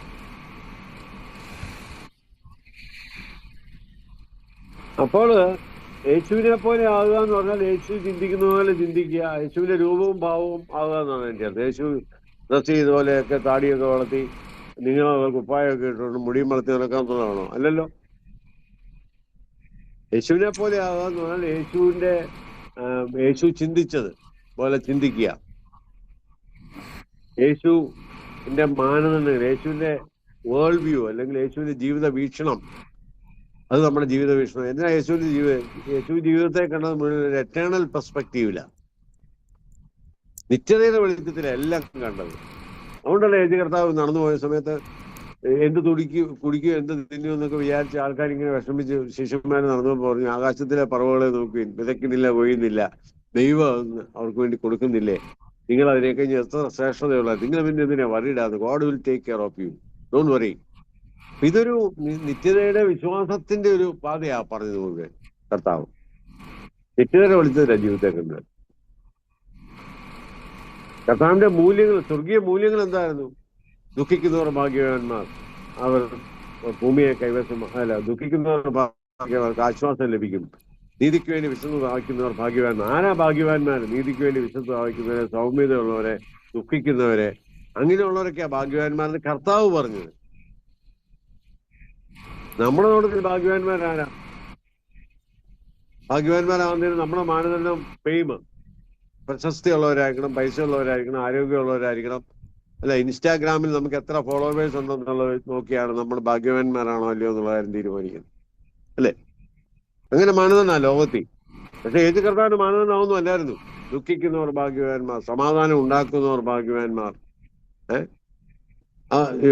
മത്തായിയുടെ സുവിശേഷം 5-ാം അധ്യായത്തിന്റെ ആ വാക്യങ്ങൾ 8-10 വാക്യങ്ങൾ വായിക്കുമ്പോൾ നമുക്ക് മനസ്സിലാവും കർത്താവിന്റെ മാനദണ്ഡം എന്നാണെന്നുള്ള കാര്യം നമുക്ക് മനസ്സിലാവും. ഇപ്പൊ യേശുവിനെ പോലെ ആയിത്തീരുക എന്ന് പറഞ്ഞാൽ എന്റെ അർത്ഥം യേശുവിന്റെ മാനദണ്ഡമുള്ളവരായി തീരാന്ന് എന്റെ അർത്ഥം. സാൻമാർഗികതയെ കുറിച്ച് കർത്താവ് പറഞ്ഞു തന്നെ നോക്കുന്നത് പോലും പാവമാണെന്ന് പറഞ്ഞു. It's A very high standard of morality. അപ്പം അതിന് ആ പാട് നമ്മൾ മനസ്സിലാക്കുമ്പോൾ യേശുവിനെ പോലെ ആകുക എന്ന് പറഞ്ഞാൽ അതിന്റെ അർത്ഥം അതുപോലെ ഒരു വാക്ക് നിങ്ങൾക്ക് ജീവൻ ഉണ്ടാകുവാനും അത് സമൃദ്ധിയായിട്ടുണ്ടാകുവാനും അത്ര വന്നിരിക്കുന്നത്. ജോൺ 10:10. ഈ സമൃദ്ധമായിട്ടുള്ള ജീവൻ എന്ന് പറഞ്ഞാൽ എന്താ? നമ്മൾ പലപ്പോഴും വിചാരിക്കുന്നത് എല്ലാ കംഫർട്ട്സും നമുക്ക് ലഭിക്കുന്ന സമൃദ്ധമായ ജീവൻ. നമ്മൾ വിചാരിക്കുന്ന പോലെ പ്രാർത്ഥിക്കുന്ന പോലെ അതിന് ഉത്തരം ലഭിക്കുക, നമ്മുടെ സ്വപ്നങ്ങളൊക്കെ സാക്ഷാത്കരിക്കുക, നമ്മുടെ ആരോഗ്യകരം ഡീസന്റ് ആയിട്ടുള്ളൊരു ജീവിതം നമുക്ക് വരിക, അത്യാവശ്യം സ്വർഗത്തിന്റെ അനുഭവം ലോകത്തിലുണ്ടായിരിക്കുക, കുഴപ്പമൊന്നുമില്ലാതെ പോവുക. ഇതാണ് ജീവിതത്തെ കുറിച്ച് കംഫർട്ട് നമ്മൾ ഉദ്ദേശിക്കുന്നത്. And you are not created for comfort actually. കർത്താവ് ദുഃഖിക്കുന്നവർ ഭാഗ്യവാന്മാർ എന്നൊക്കെ പറയുമ്പോൾ കർത്താവിന്റെ പറയുന്ന ഭാഗ്യാവസ്ഥ എന്താണെന്ന് നമുക്ക് മനസ്സിലാവും. മനുഷ്യ ബന്ധങ്ങൾ കീപ്പ് ചെയ്യാനുള്ള നമ്മുടെ രൂപാന്തരപ്പെട്ട ജീവിതം, അതാ കർത്താവ് ഉദ്ദേശിക്കുന്നത്. Jesus is looking out for, you are created for not for comfort but for character. നമ്മുടെ സ്വഭാവം ബിൽഡ് ചെയ്തതാണ് കർത്താവിന്റെ പർപ്പസ് എന്ന് പറയുന്നത്. ദൈവം അതിനാണ് നമ്മളെ വിട്ടിരിക്കുന്നത് ഈ ലോകത്തിൽ. നമുക്ക് ജീവിതാനുഭവങ്ങളിലൂടെ വരുന്ന അനുഭവങ്ങൾ കൊണ്ട് യേശുവിന്റെ സ്വഭാവം ഉള്ളവരായിട്ട് നമ്മൾ തീരുന്ന അവസ്ഥയിലേക്ക് പോവുക എന്നുള്ളതാണ് നമ്മളെ കുറിച്ച് ഉദ്ദേശിക്കുന്നത്. നമ്മുടെ ക്ഷമ ഒരാൾ പരീക്ഷിക്കുന്നുണ്ടെങ്കിൽ അവിടെ ഉദ്ദേശിക്കുന്നത് നമ്മളെ ക്ഷമയുള്ളവരായിട്ട് ജീവിക്കുക, ക്ഷമ നമ്മുടെ ജീവിതത്തിൽ ഉണ്ടാക്കിയെടുക്കുക എന്നുള്ളതാണ്. ഒരാൾ അവസാനം ഒരു ദിവസം ഇങ്ങനെ പ്രാർത്ഥിച്ചു, കർത്താവേ എനിക്ക് കൂടുതൽ ക്ഷമ തരണം, ക്ഷമിക്കാനുള്ള കൃപ തരണം എന്ന് പറഞ്ഞ് പ്രാർത്ഥിച്ചു. അപ്പൊ എങ്ങനെയാ ക്ഷമിക്കാനുള്ള കൃപ കിട്ടുന്നത്? അപ്പൊ കർത്താവ് ആളെ കൂടുതൽ പ്രശ്നത്തിൽ കൂടെ കടത്തി വിട്ടു. അങ്ങനെയാ ക്ഷമിക്കാനുള്ള കൃപ കിട്ടുന്നത്. ഒരു മുറിക്കകത്ത് തന്നെ ഇരുന്നുകൊണ്ട് എനിക്ക് ഭയങ്കര ക്ഷമയാണെന്ന് പറഞ്ഞാൽ ആരും ഇല്ലാതെ ഇരുന്നുകൊണ്ട് എനിക്ക് ഭയങ്കര ക്ഷമയാണ് കേട്ടോ, ആരോടും മിണ്ടുകയില്ല, വർത്താനം പറയുകയില്ല, ഒരു കമ്മ്യൂണിറ്റി പോകത്തില്ല, പള്ളിയിലും പോകത്തില്ല, എനിക്ക് ഭയങ്കര ക്ഷമയാണെന്ന് പറഞ്ഞ് വീട്ടിൽ ഇരിക്കാൻ പറ്റുമോ? ക്ഷമ പ്രാക്ടീസ് ചെയ്ത് ക്ഷമിക്കാൻ പറ്റിയാത്ത അവസ്ഥ ഉണ്ടാകുമ്പോഴാണ് ക്ഷമ വേണ്ടി, അല്ലേ? ചിലപ്പോൾ ഒരു അയൽവക്കംകാരെ ദൈവം കൊണ്ട് വെക്കും നമ്മുടെ അതിരുമാന്തെന്ന്, അല്ലെ മത്തി കഴിക്കുന്ന നമ്മളെ മുറ്റത്തോട്ട് വെള്ളം ഒഴിക്കുന്ന ഒരു പാർട്ടിയെ കൊണ്ട് മുമ്പിൽ കൊണ്ട് വെക്കും. എന്നിട്ട് കർത്താവ് പറഞ്ഞു നിന്റെ അയൽക്കാരനെ നിന്നെ പോലെ തന്നെ സ്നേഹിക്കാൻ പറയും. അവിടെയാ ക്ഷമ പഠിക്കുന്നത്, അല്ലേ? അല്ലെ എപ്പോഴും നാഗ് ചെയ്തുകൊണ്ടിരിക്കുന്ന ഒരു ഭാര്യയായിരിക്കും തന്നുകൊണ്ടിരിക്കുന്നത്. നേരം വെളുത്ത വൈകുന്നേരം വരെ കംപ്ലൈന്റ് മാത്രമേ ഉള്ളൂ. അവിടെ ആ കർത്താവിനെ പോലെ ആക്കാനുള്ള പരിപാടിയാ ദൈവത്തിന്റെ. തിരിച്ചും അങ്ങനെ വരാം. ഒരനങ്ങാപ്പാറ ഒരു ഭർത്താവിനെയാണ് ദൈവം കൊണ്ട് തന്നിരിക്കുന്നു. ഒട്ടും സെൻസിറ്റീവ് അല്ല. അവിടെ കർത്താവിനെ ആശ്രയിച്ചുകൊണ്ട് ഈ പറഞ്ഞ ക്യാരക്ടർ എല്ലാം ഡെവലപ്പ് ചെയ്തെടുക്കാനാണ് ദൈവം ഉദ്ദേശിക്കുന്നത്, അല്ലേ? ആത്മാവിന്റെ ഫലങ്ങൾ എന്ന് പറഞ്ഞാൽ എന്തൊക്കെയാ? സ്നേഹം, സന്തോഷം, സമാധാനം, ദീർഘക്ഷമ, ദയ, വിശ്വസ്ത, സൗമ്യത, ഇന്ദ്രിയജയം, സെൽഫ് കൺട്രോൾ എന്ന് പറയുന്ന അവസാനത്തെ സെൽഫ് ഗിവിംഗ് ലവിൽ തുടങ്ങി സെൽഫ് കൺട്രോളിൽ അവസാനിക്കുന്ന 9 കൂട്ടം കാര്യങ്ങളാണ്. ഒറ്റക്കാര്യം, ഒരു ഏകവചനത്തിലാണ് പറയുന്നത്, സിംഗുലർ, ബഹുവചനം അല്ലത്, പ്ലൂറൽ അല്ലത്, സിംഗുലർ, ഒറ്റക്കാര്യം. ഇതൊക്കെ ഡെവലപ്പ് ചെയ്യണമെങ്കിൽ പരോപകാരം, ദീർഘക്ഷമ ഡെവലപ്പ് ചെയ്യുന്നത് എങ്ങനെയാ? ശല്യം ചെയ്യുന്ന ഒരാൾ, എപ്പോഴും ശല്യം ചെയ്യുന്ന ഒരാളുണ്ടെങ്കിൽ മാത്രമേ നമുക്ക് ദീർഘക്ഷമ കിട്ടത്തുള്ളൂ. അത് ചിലപ്പോൾ സ്വന്തം വീട്ടിലായിരിക്കാം, അയലോകത്തായിരിക്കാം, കുടുംബത്തിൽപ്പെട്ട ഒരാളായിരിക്കാം, നമ്മൾ ചർച്ചയിൽ വരുന്ന ഒരാളായിരിക്കാം, ചൊറിയുന്ന ഒരാളായിരിക്കും ഭയങ്കരമായിട്ട് നമ്മളെ. അപ്പം ദൈവത്തിന്റെ പർപ്പസ് എവിടെയാണെന്ന് വെച്ചാൽ കർത്താവിനെ പോലെ ആയി തീരാവുന്ന പർപ്പസ് അല്ല, നോട്ട് അവർ കംഫർട്ട് ആക്ച്വലി. എന്നാൽ കംഫർട്ട് ദൈവത്തിന് ദാനം. ആ പണം പ്രശസ്തി ഒക്കെ ദൈവത്തിന് ദാനം. അവിടെയാ പറഞ്ഞിരിക്കുന്ന പണം സമ്പത്ത് വർദ്ധിച്ചാൽ അതിൽ എന്തോയാ പറഞ്ഞിരിക്കുന്നത്? അത് മനസ്സ് വെക്കരുത്. മനസ്സ് വെക്കരുത്. നമ്മൾ സമ്പത്ത് വർദ്ധിച്ചാൽ അത് പോകാതിരിക്കാനാണ് പിന്നെ ചിന്തിക്കുന്ന മുഴുവൻ. അതുവരെ ഏറ്റവും നല്ല സ്നേഹബന്ധം കീപ്പ് ചെയ്യുന്നവരോടൊക്കെ നമ്മൾ കട്ട് ചെയ്യും. കാര്യം നമ്മളെ പൈസ ഉണ്ടെന്ന് അറിയാൻ കടം ചോദിക്കുക, അതുകൊണ്ട് അങ്ങ് കട്ട് ചെയ്തേക്കാം. നമ്മുടെ വീടിന്റെ മതിലിങ്ങനെ പൊക്കി പണിതുകൊണ്ടിരിക്കും. എനിക്ക് 2 ചേട്ടനും എന്നെ അറിയാം. അവര് നല്ല സ്നേഹത്തിൽ വളർന്നതാണ്. കല്യാണമെല്ലാം കഴിഞ്ഞ് അവർ തമ്മിൽ അകൽച്ച തുടങ്ങി. പിന്നെ അവരുടെ മതിലിന്റെ പൊക്കം കൂടാൻ തുടങ്ങി. ആദ്യമേ 10 അടിയാണ്, പിന്നെ 12 അടിയായി. മതിൽ പൊക്കിക്കൊണ്ടിരിക്കുക. എന്താ കാണാനും കേൾക്കാനും ഒന്നും പറ്റിയല്ല. അവർ ആ ഒരു അവസ്ഥയിലോട്ട് മതിൽ കെട്ടി മറക്കുക. അപ്പൊ അതേസമയത്ത് കർത്താവിന്റെ സ്വഭാവം ഡെവലപ്പ് ചെയ്യാനാണ് ദൈവം എനിക്ക് ഇതൊക്കെ തന്നിരിക്കുന്നതെന്നുള്ള മനോഭാവം നമുക്കുണ്ടെങ്കിലുള്ള ഗുണം എന്നാണെന്നറിയോ? എന്തിനൊരു ഗുണമുണ്ടെങ്കിൽ കർത്താവ് ഈ കാര്യങ്ങള് അനുവദിക്കുന്നതുകൊണ്ട് കർത്താവിന്റെ പേർപ്പസ് അറിയും. ഒരു കാര്യത്തിന്റെ പേർപ്പസ്, ഒരു കാര്യം നല്ലതാണ് നമ്മളെപ്പോഴാ എങ്ങനെയാ പറയുന്നതെന്നറിയാം? ദൈവം സൃഷ്ടിച്ച എല്ലാം നല്ലതെന്ന് കണ്ടെന്ന് എഴുതിയിട്ടുണ്ട്. അത് ഏത് പർപ്പസിന് വേണ്ടി സൃഷ്ടിച്ചിരിക്കുന്നോ അത് ഫുൾഫിൽ ചെയ്യുമ്പോഴാണ് നല്ലതാന്ന് പറയുന്നത്, അല്ലേ? ഇപ്പൊ മട്ടൺ ബിരിയാണി നല്ലതാ, എല്ലാവർക്കും ഇഷ്ടമുള്ള കാര്യമാണെന്ന് വിചാരിക്കുക. നമുക്ക് നല്ല പനി ഉള്ളപ്പോൾ ഒരാളെ കൊണ്ട് മട്ടൺ ബിരിയാണി തരുവാണെങ്കിൽ അതിപ്പോ നല്ലതാണോ എന്ന്? ആ സമയത്ത് എന്നാ നല്ലത്? അപ്പം മട്ടൺ ബിരിയാണി നല്ലതാകുന്നത് നല്ല വിശപ്പുള്ള സമയത്ത്, മറ്റു അസുഖമൊന്നും ഇല്ലാത്ത സമയത്തും നമുക്ക് പിന്നെ ആരോഗ്യകരമായിട്ടിരിക്കുമ്പോൾ നന്നായിട്ടത് കഴിക്കാൻ അവസരം ഉണ്ടെങ്കിൽ മട്ടൺ ബിരിയാണി നല്ലതാണ്. പനിയുള്ളപ്പോൾ കഞ്ഞിയാണ് നല്ലത്. അപ്പൊ ഒരു കാര്യം നല്ലതെന്ന് പറയുന്നത് അത് ഉണ്ടാക്കിയതിന്റെ പർപ്പസ് സെർവ് ചെയ്യുമ്പോൾ ദൈവം നമ്മളെ നോക്കി നല്ലവനും വിശ്വസനുമായ ദാസനെ എന്ന് വിളിക്കുന്ന എപ്പോഴാണെന്നറിയോ? ദൈവം നമ്മളെ സൃഷ്ടിച്ച പർപ്പസ് സെർവ് ചെയ്യുമ്പോൾ. ആ പർപ്പസ് എന്നതാ? യേശുവിനെ പോലെ ആയിത്തീരുക. യേശുവിനെ പോലെ ആയിത്തീരുക എന്ന് പറഞ്ഞാൽ എല്ലാ കംഫർട്ടും കിട്ടാമെന്നല്ല അതിന്റെ അർത്ഥം. യേശുവിന് എന്തെല്ലാം പ്രശ്നങ്ങളുണ്ടായിരുന്നു ജീവിതത്തിൽ, ലോകത്ത് ജീവിച്ചപ്പോഴത്തേന്, അല്ലേ? ഇല്ലെജിറ്റിമേറ്റ് എന്ന ആൾക്കാർ പറയുമായിരുന്നു. സഭ പുള്ളിക്കാരനെ മദ്യപാനി എന്ന് വിളിച്ചു. ഹീസ് എ ഡ്രങ്കാർഡ് എന്ന് പറഞ്ഞു. നക്സലൈറ്റ് ആന്ന് പറഞ്ഞു. സ്വന്തം കൂട്ടുകാരൻ 30 വെള്ളി കാശിന് വേണ്ടി തള്ളിക്കളഞ്ഞു. അതുപോലെ പിന്നെ നസറേത്ത് എന്ന് പറയുന്ന ഒന്നിനും കൊള്ളില്ലാത്ത ഒരു സ്ഥലത്തായിരുന്നു കർത്താവിന്റെ ജനനം. നസറേത്തിൽ നന്മ വരുമെന്ന് ചോദിക്കുന്നത് 15 വരെ ഉണ്ടായിരുന്നു. ഏറ്റവും ബ്രൂട്ടലായിട്ടുള്ള പൊളിറ്റിക്കൽ അപ്രഷൻ അനുഭവിച്ചുള്ള യഹൂദജാതിയിലാണ് കർത്താവ് ജനിച്ചത്. അപ്പൊ ഇങ്ങനെയുള്ള ഒത്തിരി പ്രശ്നങ്ങൾ കർത്താവിനുണ്ടായിരുന്നേ. ന്യായമായിട്ടുള്ളൊരു വിധി പിലാത്തോസിൽ നിന്ന് കിട്ടിയോ? ഇല്ല. ഈ ലോകത്തിന് ഒരു സൃഷ്ടാവായിട്ടുള്ള ദൈവമായിട്ടുള്ള കർത്താവിനെ ഒരു ക്രിമിനലായിട്ടാണ് ട്രീറ്റ് ചെയ്തവര്, അല്ലേ? What more? ഇതെല്ലാം വിചാരിച്ചുകൊണ്ട് കർത്താവ് ഇരിക്കുമായിരുന്നെങ്കിൽ നമ്മൾ രക്ഷപ്പെടുമായിരുന്നു. അപ്പൊ നമ്മുടെ ജീവിതത്തിലും പ്രശ്നങ്ങളും പ്രയാസങ്ങളും, നമ്മുടെ ജീവിതത്തിലും പലതരത്തിലുള്ള പരീക്ഷണങ്ങളും, അത് തന്നെ നമ്മൾ വിചാരിച്ചുകൊണ്ട് നമ്മുടെ ദുഃഖങ്ങളും പ്രയാസങ്ങളും മുമ്പിൽ വിചാരിച്ചുകൊണ്ടിരിക്കുകയാണെങ്കിൽ നമ്മൾ രക്ഷപ്പെടത്തില്ല. As a counsellor you need to have a positive attitude towards everything actually. അങ്ങനെ നമുക്ക് പോസിറ്റീവ് ആണെങ്കിൽ മാത്രമേ വേറൊരാളെ പോസിറ്റീവ് ആക്കാൻ ഒക്കത്തുള്ളൂ. അമ്പനെ വഴി കാണിക്കാൻ പറ്റുമോ? എനിക്ക് തന്നെ ഒത്തിരി പ്രശ്നമുണ്ട്. അതിന്റെ ഇടയ്ക്ക് വേറൊരാളെ പ്രശ്നം തീർക്കാൻ പോകാൻ എനിക്ക് പറ്റുമോ? ആദ്യമേ എന്റെ പ്രശ്നം പരിഹരിച്ചിട്ട് എനിക്ക് വേറൊരാളെ പ്രശ്നം പരിഹരിക്കാൻ ഒക്കത്തുള്ളൂ. അപ്പൊ നമ്മൾ പോസിറ്റീവ് ആറ്റിറ്റ്യൂഡ് വേണമെന്ന് പറയുമ്പം റിലേറ്റഡ് ആയിട്ടുള്ള കാര്യങ്ങൾ ഞാൻ പറഞ്ഞത്. നമ്മുടെ ക്യാരക്ടർ ബിൽഡിംഗ് എന്ന് പറയുമ്പോഴത്തേനും അതിനകത്ത് ഒത്തിരി കാര്യങ്ങളുണ്ട്. പരിശുദ്ധാത്മാവിന്റെ ഫലം നമ്മുടെ ജീവിതത്തിൽ വരണം. ഒരു നല്ല കൗൺസിലർ എന്ന് പറഞ്ഞാൽ ഭയങ്കര പോസിറ്റീവ് ആയിരിക്കും, ഭയങ്കര പവർഫുൾ ആയിരിക്കും. പ്രത്യേകിച്ച് കർത്താവിന്റെ അഭിഷേകം ഉണ്ടെങ്കിൽ ആ വാക്ക് തന്നെ ഉപയോഗിക്കുക. അതെങ്ങനെയാ കിട്ടുന്നത്? നമ്മുടെ ഈ ഒരു ദൈവത്തോടുള്ള ആശ്രയത്വത്തിൽ നിന്നും നമ്മുടെ കുറവുകളെ കാണാനും മനസ്സിലാക്കാനും ദൈവസന്നിധിയിൽ ഓരോ ദിവസവും ഇരുന്ന് രൂപാന്തരപ്പെടാനും ഒക്കെയുള്ള മനസ്സുണ്ടെങ്കിൽ മാത്രമേ ഒരു നല്ല കൗൺസിലർ ആകാൻ പറ്റത്തുള്ളൂ, ക്രിസ്ത്യൻ കൗൺസിലർ ആകാൻ പറ്റത്തുള്ളൂ.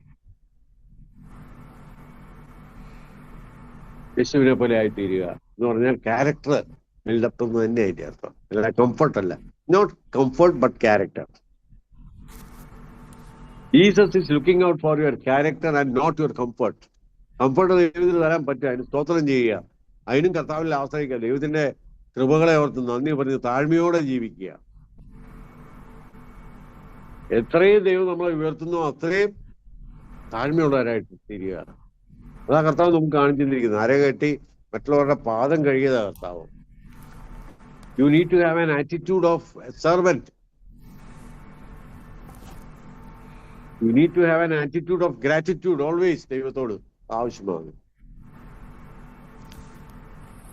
അപ്പം ക്രിസ്ത്യൻ കൗൺസിലിംഗ് എന്ന് പറയുമ്പോൾ you don't take it lightly. Actually we are all growing in Christ. ആ ഒരു ചിന്ത വേണം. നമ്മളെല്ലാവരും കർത്താവിൽ വളർന്നുകൊണ്ടിരിക്കുകയാണ്. അതുകൊണ്ട് തന്നെ വേറൊരാളെ, പ്രശ്നമുള്ള ഒരാളെ നമ്മൾ താത്തിക്കെട്ട് കാണുവാനായിട്ട് പാടില്ല.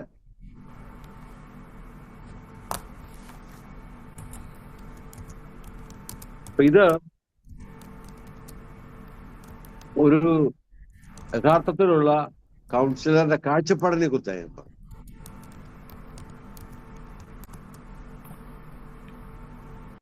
അവിടെ കൗൺസിലറുടെ സവിശേഷമായിട്ടുള്ള ചില സിദ്ധികൾ എന്ന് വേണേൽ പറയാം. അതിലൊന്ന് ഏതാന്ന് ചോദിച്ചു കഴിഞ്ഞാൽ വളരെ പക്വമാർന്ന വ്യക്തിത്വമാണ്. ആ വ്യക്തിത്വത്തെ കുറിച്ച് നമ്മൾ ഇപ്പൊ എക്സ്പ്ലെയിൻ ചെയ്തത്. How do you get a പക്വതയുള്ള വ്യക്തിത്വം, മെച്യൂർ പേഴ്സണാലിറ്റി?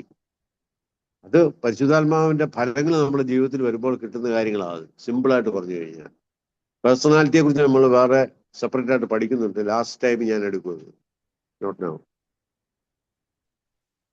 അവിടെ കുറെ പ്രാക്ടിക്കൽ ടിപ്സ് ഉണ്ട്. പക്ഷെ ഇവിടെ സിമ്പിളായിട്ട് ചിന്തിക്കുക. ആ ഒരു ഈ തളർച്ചയുള്ളവർക്ക് തളർന്നവരെ താങ്ങാനാവില്ലെന്നൊരു വാക്യമുണ്ട്. വാക്യമല്ല, ഒരു ചൊല്ലുണ്ട്. തളർച്ചയുള്ളവരെ താങ്ങാനായിട്ട് സാധിക്കത്തില്ല. അവർക്ക് പക്വമായിട്ടൊരു വ്യക്തിത്വം നമ്മുടെ ജീവിതത്തിൽ ആവശ്യമാണ്. എന്ന് പറഞ്ഞ് നമുക്ക് ഓവർനൈറ്റ് കൊണ്ട് ഒരു പക്വതയുള്ള വ്യക്തിത്വം വരുമെന്നും വിശ്വസിക്കരുത്. It may take time. Time is A factor for maturity. പക്ഷെ അതിന് ഗ്രോ ചെയ്യാനുള്ളൊരു മനസ്സ് വേണം. ഒരു താഴ്മ വേണം, ദൈവത്തോടുള്ള ഡിപ്പെൻഡൻസ് വേണം, നമ്മുടെ കുറവുകളെ കുറിച്ചുള്ള ബോധ്യം നമുക്ക് വേണം. നമുക്ക് കുറവുകളില്ലെന്ന് പറയരുത്, ഉണ്ട്, കാണും.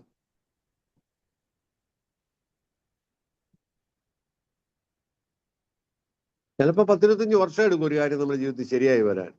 ഇപ്പൊ 25 വർഷം കഴിഞ്ഞ് കൗൺസിലിംഗ് തുടങ്ങിയാൽ മതി എന്നല്ല ഞാൻ പറഞ്ഞു. When you start counselling you are also growing side by side.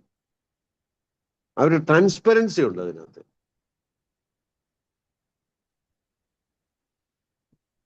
അതുകൊണ്ട് ഞാൻ പറയാം, you are dealing with human minds. മനുഷ്യ മനസ്സുമായിട്ടാണ് നിങ്ങൾ ഡീൽ ചെയ്യുന്നത്, അല്ലേ?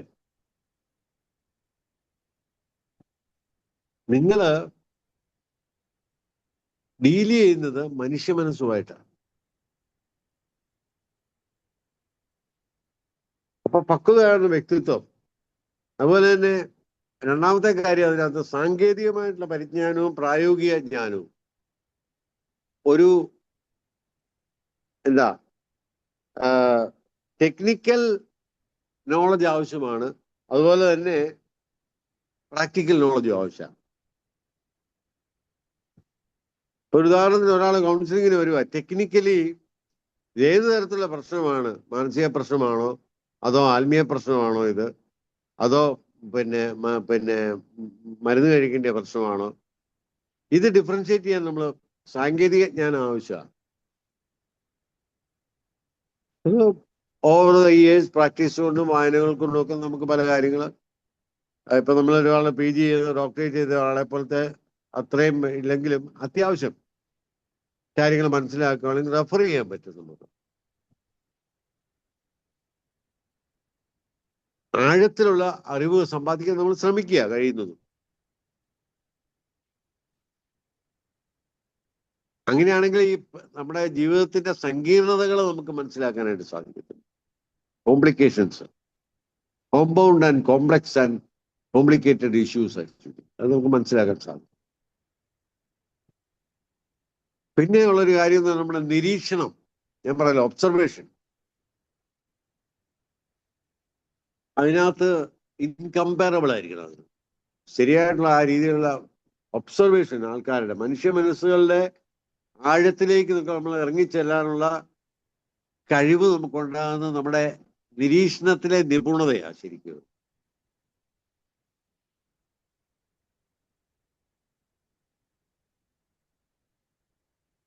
വളരെ കെയർഫുൾ ആയിരിക്കണം നമ്മൾ. ഒരു വ്യക്തിയെ പൂർണ്ണമായിട്ട് കേൾക്കുന്നതിലും അതിലുപരി ആ വ്യക്തിയെ മുഴുവനായിട്ട് നിരീക്ഷിക്കുന്നതും വാക്കുകളുടെ അപ്പുറത്തേക്ക് കടന്നു ചെന്ന് ഒരു വ്യക്തിയുടെ ആന്തരികമായിട്ടുള്ള ലോകത്തിലെ ഈ ആകുലതകളും പ്രയാസങ്ങളും ഒക്കെ വളരെ ആഴത്തിൽ മനസ്സിലാക്കുന്നു ആ നിരീക്ഷണം എന്ന് പറയുന്നത്.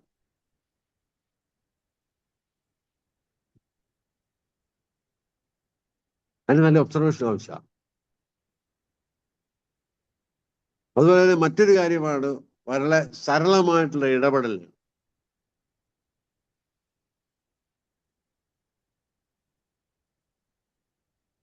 അതായത് ഒരു വ്യക്തി നമ്മുടെ അടുത്ത് സഹായം തേടി വരുന്ന സമയത്ത് ആ നിമിഷം മുതൽ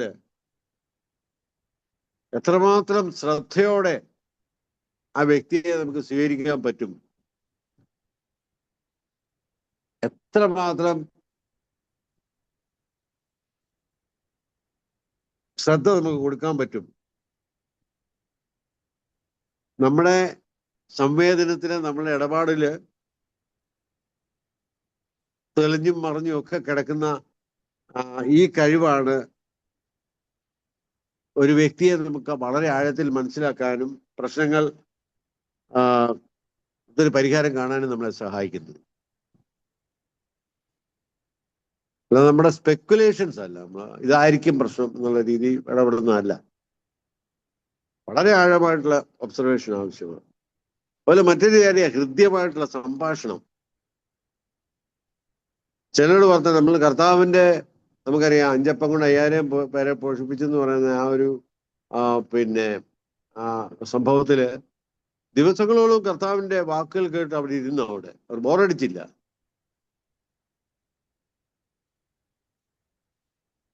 വളരെ സരളമായിട്ടുള്ള സംഭാഷണ ശൈലിയായിരുന്നു കർത്താവിന്റെ. ലാവണ്യ വാക്കുകൾ എന്നാണ് പറയുന്നത്. ചിലരുടെ പ്രസംഗം കേട്ട് കഴിഞ്ഞാൽ നമ്മൾ എത്ര കേട്ടാലും നമ്മൾ മതിയാകത്തില്ല. അതുപോലെയാണ് നമ്മുടെ കൃത്യമായിട്ടുള്ള സംഭാഷണ ശൈലി അല്ലേ, അത് നമ്മൾ മനസ്സിലാക്കേണ്ടത്. നല്ല സംഭാഷണം ശൈലി ഉള്ളവർക്ക് നല്ല കൗൺസിലേഴ്സ് ആകാൻ പലപ്പോഴും സാധിക്കത്തുള്ളൂ. അതൊക്കെ നമുക്ക് ഡെവലപ്പ് ചെയ്യാവുന്ന ഒരു പരിധി വരെ കേട്ടോ. നല്ല വാക്കുകൾ മനസ്സിലാക്കുക, നല്ല മനോഭാവം ഉണ്ടെങ്കിൽ അത് ഓട്ടോമാറ്റിക്കായിട്ട് വരും. അപ്രീഷിയേറ്റ് ചെയ്യാൻ പഠിക്കുക, നല്ല വാക്കുകൾ ഉപയോഗിക്കുക.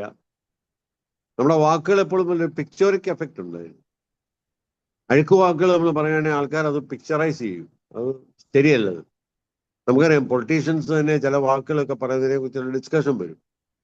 ഇന്ന വാക്ക് മുഖ്യമന്ത്രിക്ക് ചെയ്യാവുന്നതാണോ, അല്ലെ പ്രതിപക്ഷ നേതാവ് ഇതാണോ പറയേണ്ടത്, അല്ലെ പൊതുപ്രവർത്തകർക്ക് പറ്റിയ വാക്കാണോ അദ്ദേഹം ഉപയോഗിക്കുന്നതൊക്കെ ആൾക്കാർ ചോദിക്കുന്നതിന് കാരണം അതാ. അപ്പൊ നമുക്ക് എന്തുമാത്രം നമ്മൾ കെയർഫുൾ ആയിരിക്കണമെന്ന് ചിന്തിക്കുക. The words which we are using. എൻ്റെ അടുത്ത് കൗൺസിലിങ്ങിന് വരുന്ന നല്ല ശതമാനം ആൾക്കാരും പറയുന്നൊരു കാര്യമുണ്ട്, എൻ്റെ ഭർത്താവ് ഉപയോഗിക്കുന്ന ഭാഷ വളരെ മോശമാണ്, എന്നെപ്പറ്റി പറയുന്ന ഭാഷ ആരും സഹിക്കത്തില്ല സാറേ. എനിക്കൊരാളെ അറിയാം, ആള് ഭാര്യയെ മരക്കഴുതെന്നും മരപ്പെട്ടിന്നൊക്കെ മാത്രമേ വിളിക്കത്തുള്ളൂ. ഭയങ്കര മാനസിക പ്രശ്നത്തിലൂടെ കടന്നുപോയി. എന്നാ പുള്ളി അത്യാവശ്യം കരുതുകയും സ്നേഹിക്കുകയും ഒക്കെ ചെയ്യുന്നയാളാ പല രീതിയിലും. ദേഷ്യം വരുമ്പോ ഇങ്ങനെയുള്ള വാക്കുകളാണ് ഉപയോഗിക്കുന്നത്. ഒരപ്പനെ എനിക്കറിയാം, അപ്പന്റെ മോനെ ഒത്തിരി ഹെൽപ്ഫുൾ ആവുന്നത്. അപ്പൊ അവന് കഴിവില്ല എന്നുള്ള പേരിൽ അവനെ പോത്തൊന്നും കഴുതെന്ന് വരുമേ നോക്കും മാത്രമേ വിളിക്കത്തുള്ളൂ. അവൻ 10ാം ക്ലാസ് പാസ്സായില്ല. കാരണം അവനെ കഴുതെന്ന് വിളിക്കുമ്പോൾ എൻ്റെ അപ്പൻ എന്നെ കഴുതെന്ന് വിളിക്കുന്നതല്ലേ, അപ്പൊ ഞാൻ കഴുതയാ, എന്നുള്ള തീരുമാനത്തിലേക്ക് വന്നവൻ. അവന്റെ കോൺഫിഡൻസിനെ ബാധിച്ചു. ഞാൻ വളരെ ചെറുപ്പത്തിൽ ആ ആളോട് ഭയങ്കര കൺഫ്രണ്ട് ചെയ്യും. നിങ്ങളാ നിങ്ങളുടെ മകനെ ഇങ്ങനെ ആക്കിയെന്ന് ഞാൻ പറഞ്ഞു. അന്ന് ഞാൻ ഫോർമലി കൗൺസിലിംഗ് ഒന്നും പഠിച്ചിട്ടില്ല ശരിക്കും. നിങ്ങളുടെ സ്വഭാവം എന്ന് പറഞ്ഞു ഈ നിങ്ങളുടെ മോൻ ഇങ്ങനെ ആയിരിക്കുന്നു. പാപ്പള്ളേനോട് പറഞ്ഞു, നീ എന്റെ ഹൃദയത്തിലോട്ട് അമ്പ ചെയ്തെന്നൊക്കെ പറഞ്ഞു. അമ്പ ചെയ്താലും എന്നെ ചെയ്താലും പറഞ്ഞ കാര്യം ശരിയാണ്. അവന്റെ വ്യക്തിത്വത്തെ മുഴുവൻ ബാധിച്ചത്. അപ്പൊ നമ്മൾ ഒരാളെ ഒരു വാക്കുകള്,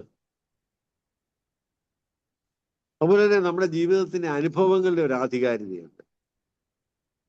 അനുഭവങ്ങളുടെ ആധികാരികത, നമ്മുടെ ജീവിതാനുഭവത്തിൽ നിന്ന് നമ്മൾ പഠിച്ച പല കാര്യങ്ങളുണ്ട്. അത് നമ്മുടെ കൗൺസിലിങ്ങിൽ ഒത്തിരി നമ്മളെ ഉൾക്കാഴ്ചകളെ കണ്ടുപിടിക്കാൻ, നമ്മുടെ അനുഭവ പാഠം ഒത്തിരി നമ്മളെ സഹായിക്കുന്നു. അത് നമ്മളെ ഹെൽപ്പ് ചെയ്യുന്ന ഒരു കാര്യമാണ്. ഒത്തിരി ഒരുപാട് കാര്യം നമ്മളെ ഹെൽപ്പ് ചെയ്യും, നമ്മുടെ അനുഭവങ്ങളുടെ. പിന്നെ നമ്മൾ അത്യാവശ്യ കാര്യങ്ങൾ ഒഴിവാക്കണം നമ്മൾ കൗൺസിലിങ്ങിന് വരുന്ന സമയത്ത്. കൗൺസിലിംഗ് വിജയത്തിനത് ആവശ്യം. നമ്മുടെ പ്രശസ്തിക്കും നമ്മുടെ അറിവ് കാണിക്കാൻ വേണ്ടി എല്ലാം പറഞ്ഞുകൊണ്ടിരിക്കുക, നമ്മുടെ പ്രശസ്തിക്ക് വേണ്ടി നമ്മൾ ചെയ്യുക, പണം കൂടുതൽ ലഭിക്കാനുള്ള മാർഗങ്ങൾ ഉപയോഗിക്കുക, ആവശ്യമില്ലാത്ത സ്തുതിപാഠനം നടത്തുക, ഇങ്ങനെയൊക്കെയുള്ള കുറെ കാര്യങ്ങൾ അതിനകത്തുണ്ട്.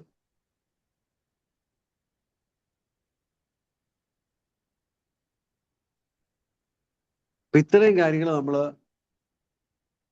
കൗൺസിലിങ്ങിനെ കുറിച്ച് മനസ്സിലാക്കിയിരിക്കുന്നത് നല്ലതാണ്. ജനറലായിട്ട് മനസ്സിലാക്കേണ്ട കാര്യം ഞാൻ പറഞ്ഞു. അത് കൂടുതൽ സാധിക്കുന്നത്, ഞാൻ എപ്പോഴും പറയുന്നത്, നമുക്ക് ദൈവമക്കൾക്കാണ്. കാരണം നമ്മളെ സഹായിക്കാൻ ഒരു കർത്താവുണ്ട്. കർത്താവിന്റെ അടുത്ത് നമുക്ക് എന്നിരിക്കുമ്പോൾ നമ്മുടെ കുറവുകൾ മനസ്സിലാക്കാൻ പറ്റും. നമ്മുടെ കമ്മ്യൂണിക്കേഷൻ ഇമ്പ്രൂവ് ചെയ്യുന്നതിനുള്ള എല്ലാ കാര്യങ്ങളും അതൊരു വലിയ ശുശ്രൂഷയായിരുന്നു. നമ്മുടെ വ്യക്തിത്വം തന്നെ മാറുകയോടെ. ചിലരുടെ ജീവിതത്തിന്റെ അവരുടെ പ്രശ്നങ്ങളിലൂടെയായി കൗൺസിലിംഗ് പഠിക്കാൻ തന്നെ വന്നിരിക്കുന്നത്. നല്ല കാര്യമാണ്. പിന്നെ നമ്മുടെ മലയാളത്തിലൊരു ചൊല്ലുണ്ട്, പഴകിയ രോഗി വൈദ്യനായിട്ട് മാറും. ഒരുപാട് രോഗത്തിന് സ്വന്തം ചികിത്സ എടുത്തു കഴിയുമ്പോഴത്തേനും മറ്റുള്ളവർക്കും ആ ചികിത്സ പറഞ്ഞു കൊടുക്കാൻ പറ്റും. അതുകൊണ്ടാണ് പഴകിയ രോഗി വൈദ്യനാകും എന്ന് പറയുന്നതിന് കാരണം. അപ്പൊ നമ്മുടെ ജീവിതത്തിലെ പ്രശ്നങ്ങളെല്ലാം നമ്മൾ അനുഭവിച്ച് അതൊരു പരിഹാരം കണ്ടെത്തുമ്പോൾ നമ്മൾ നല്ല കൗൺസിലറായിട്ട് മാറും.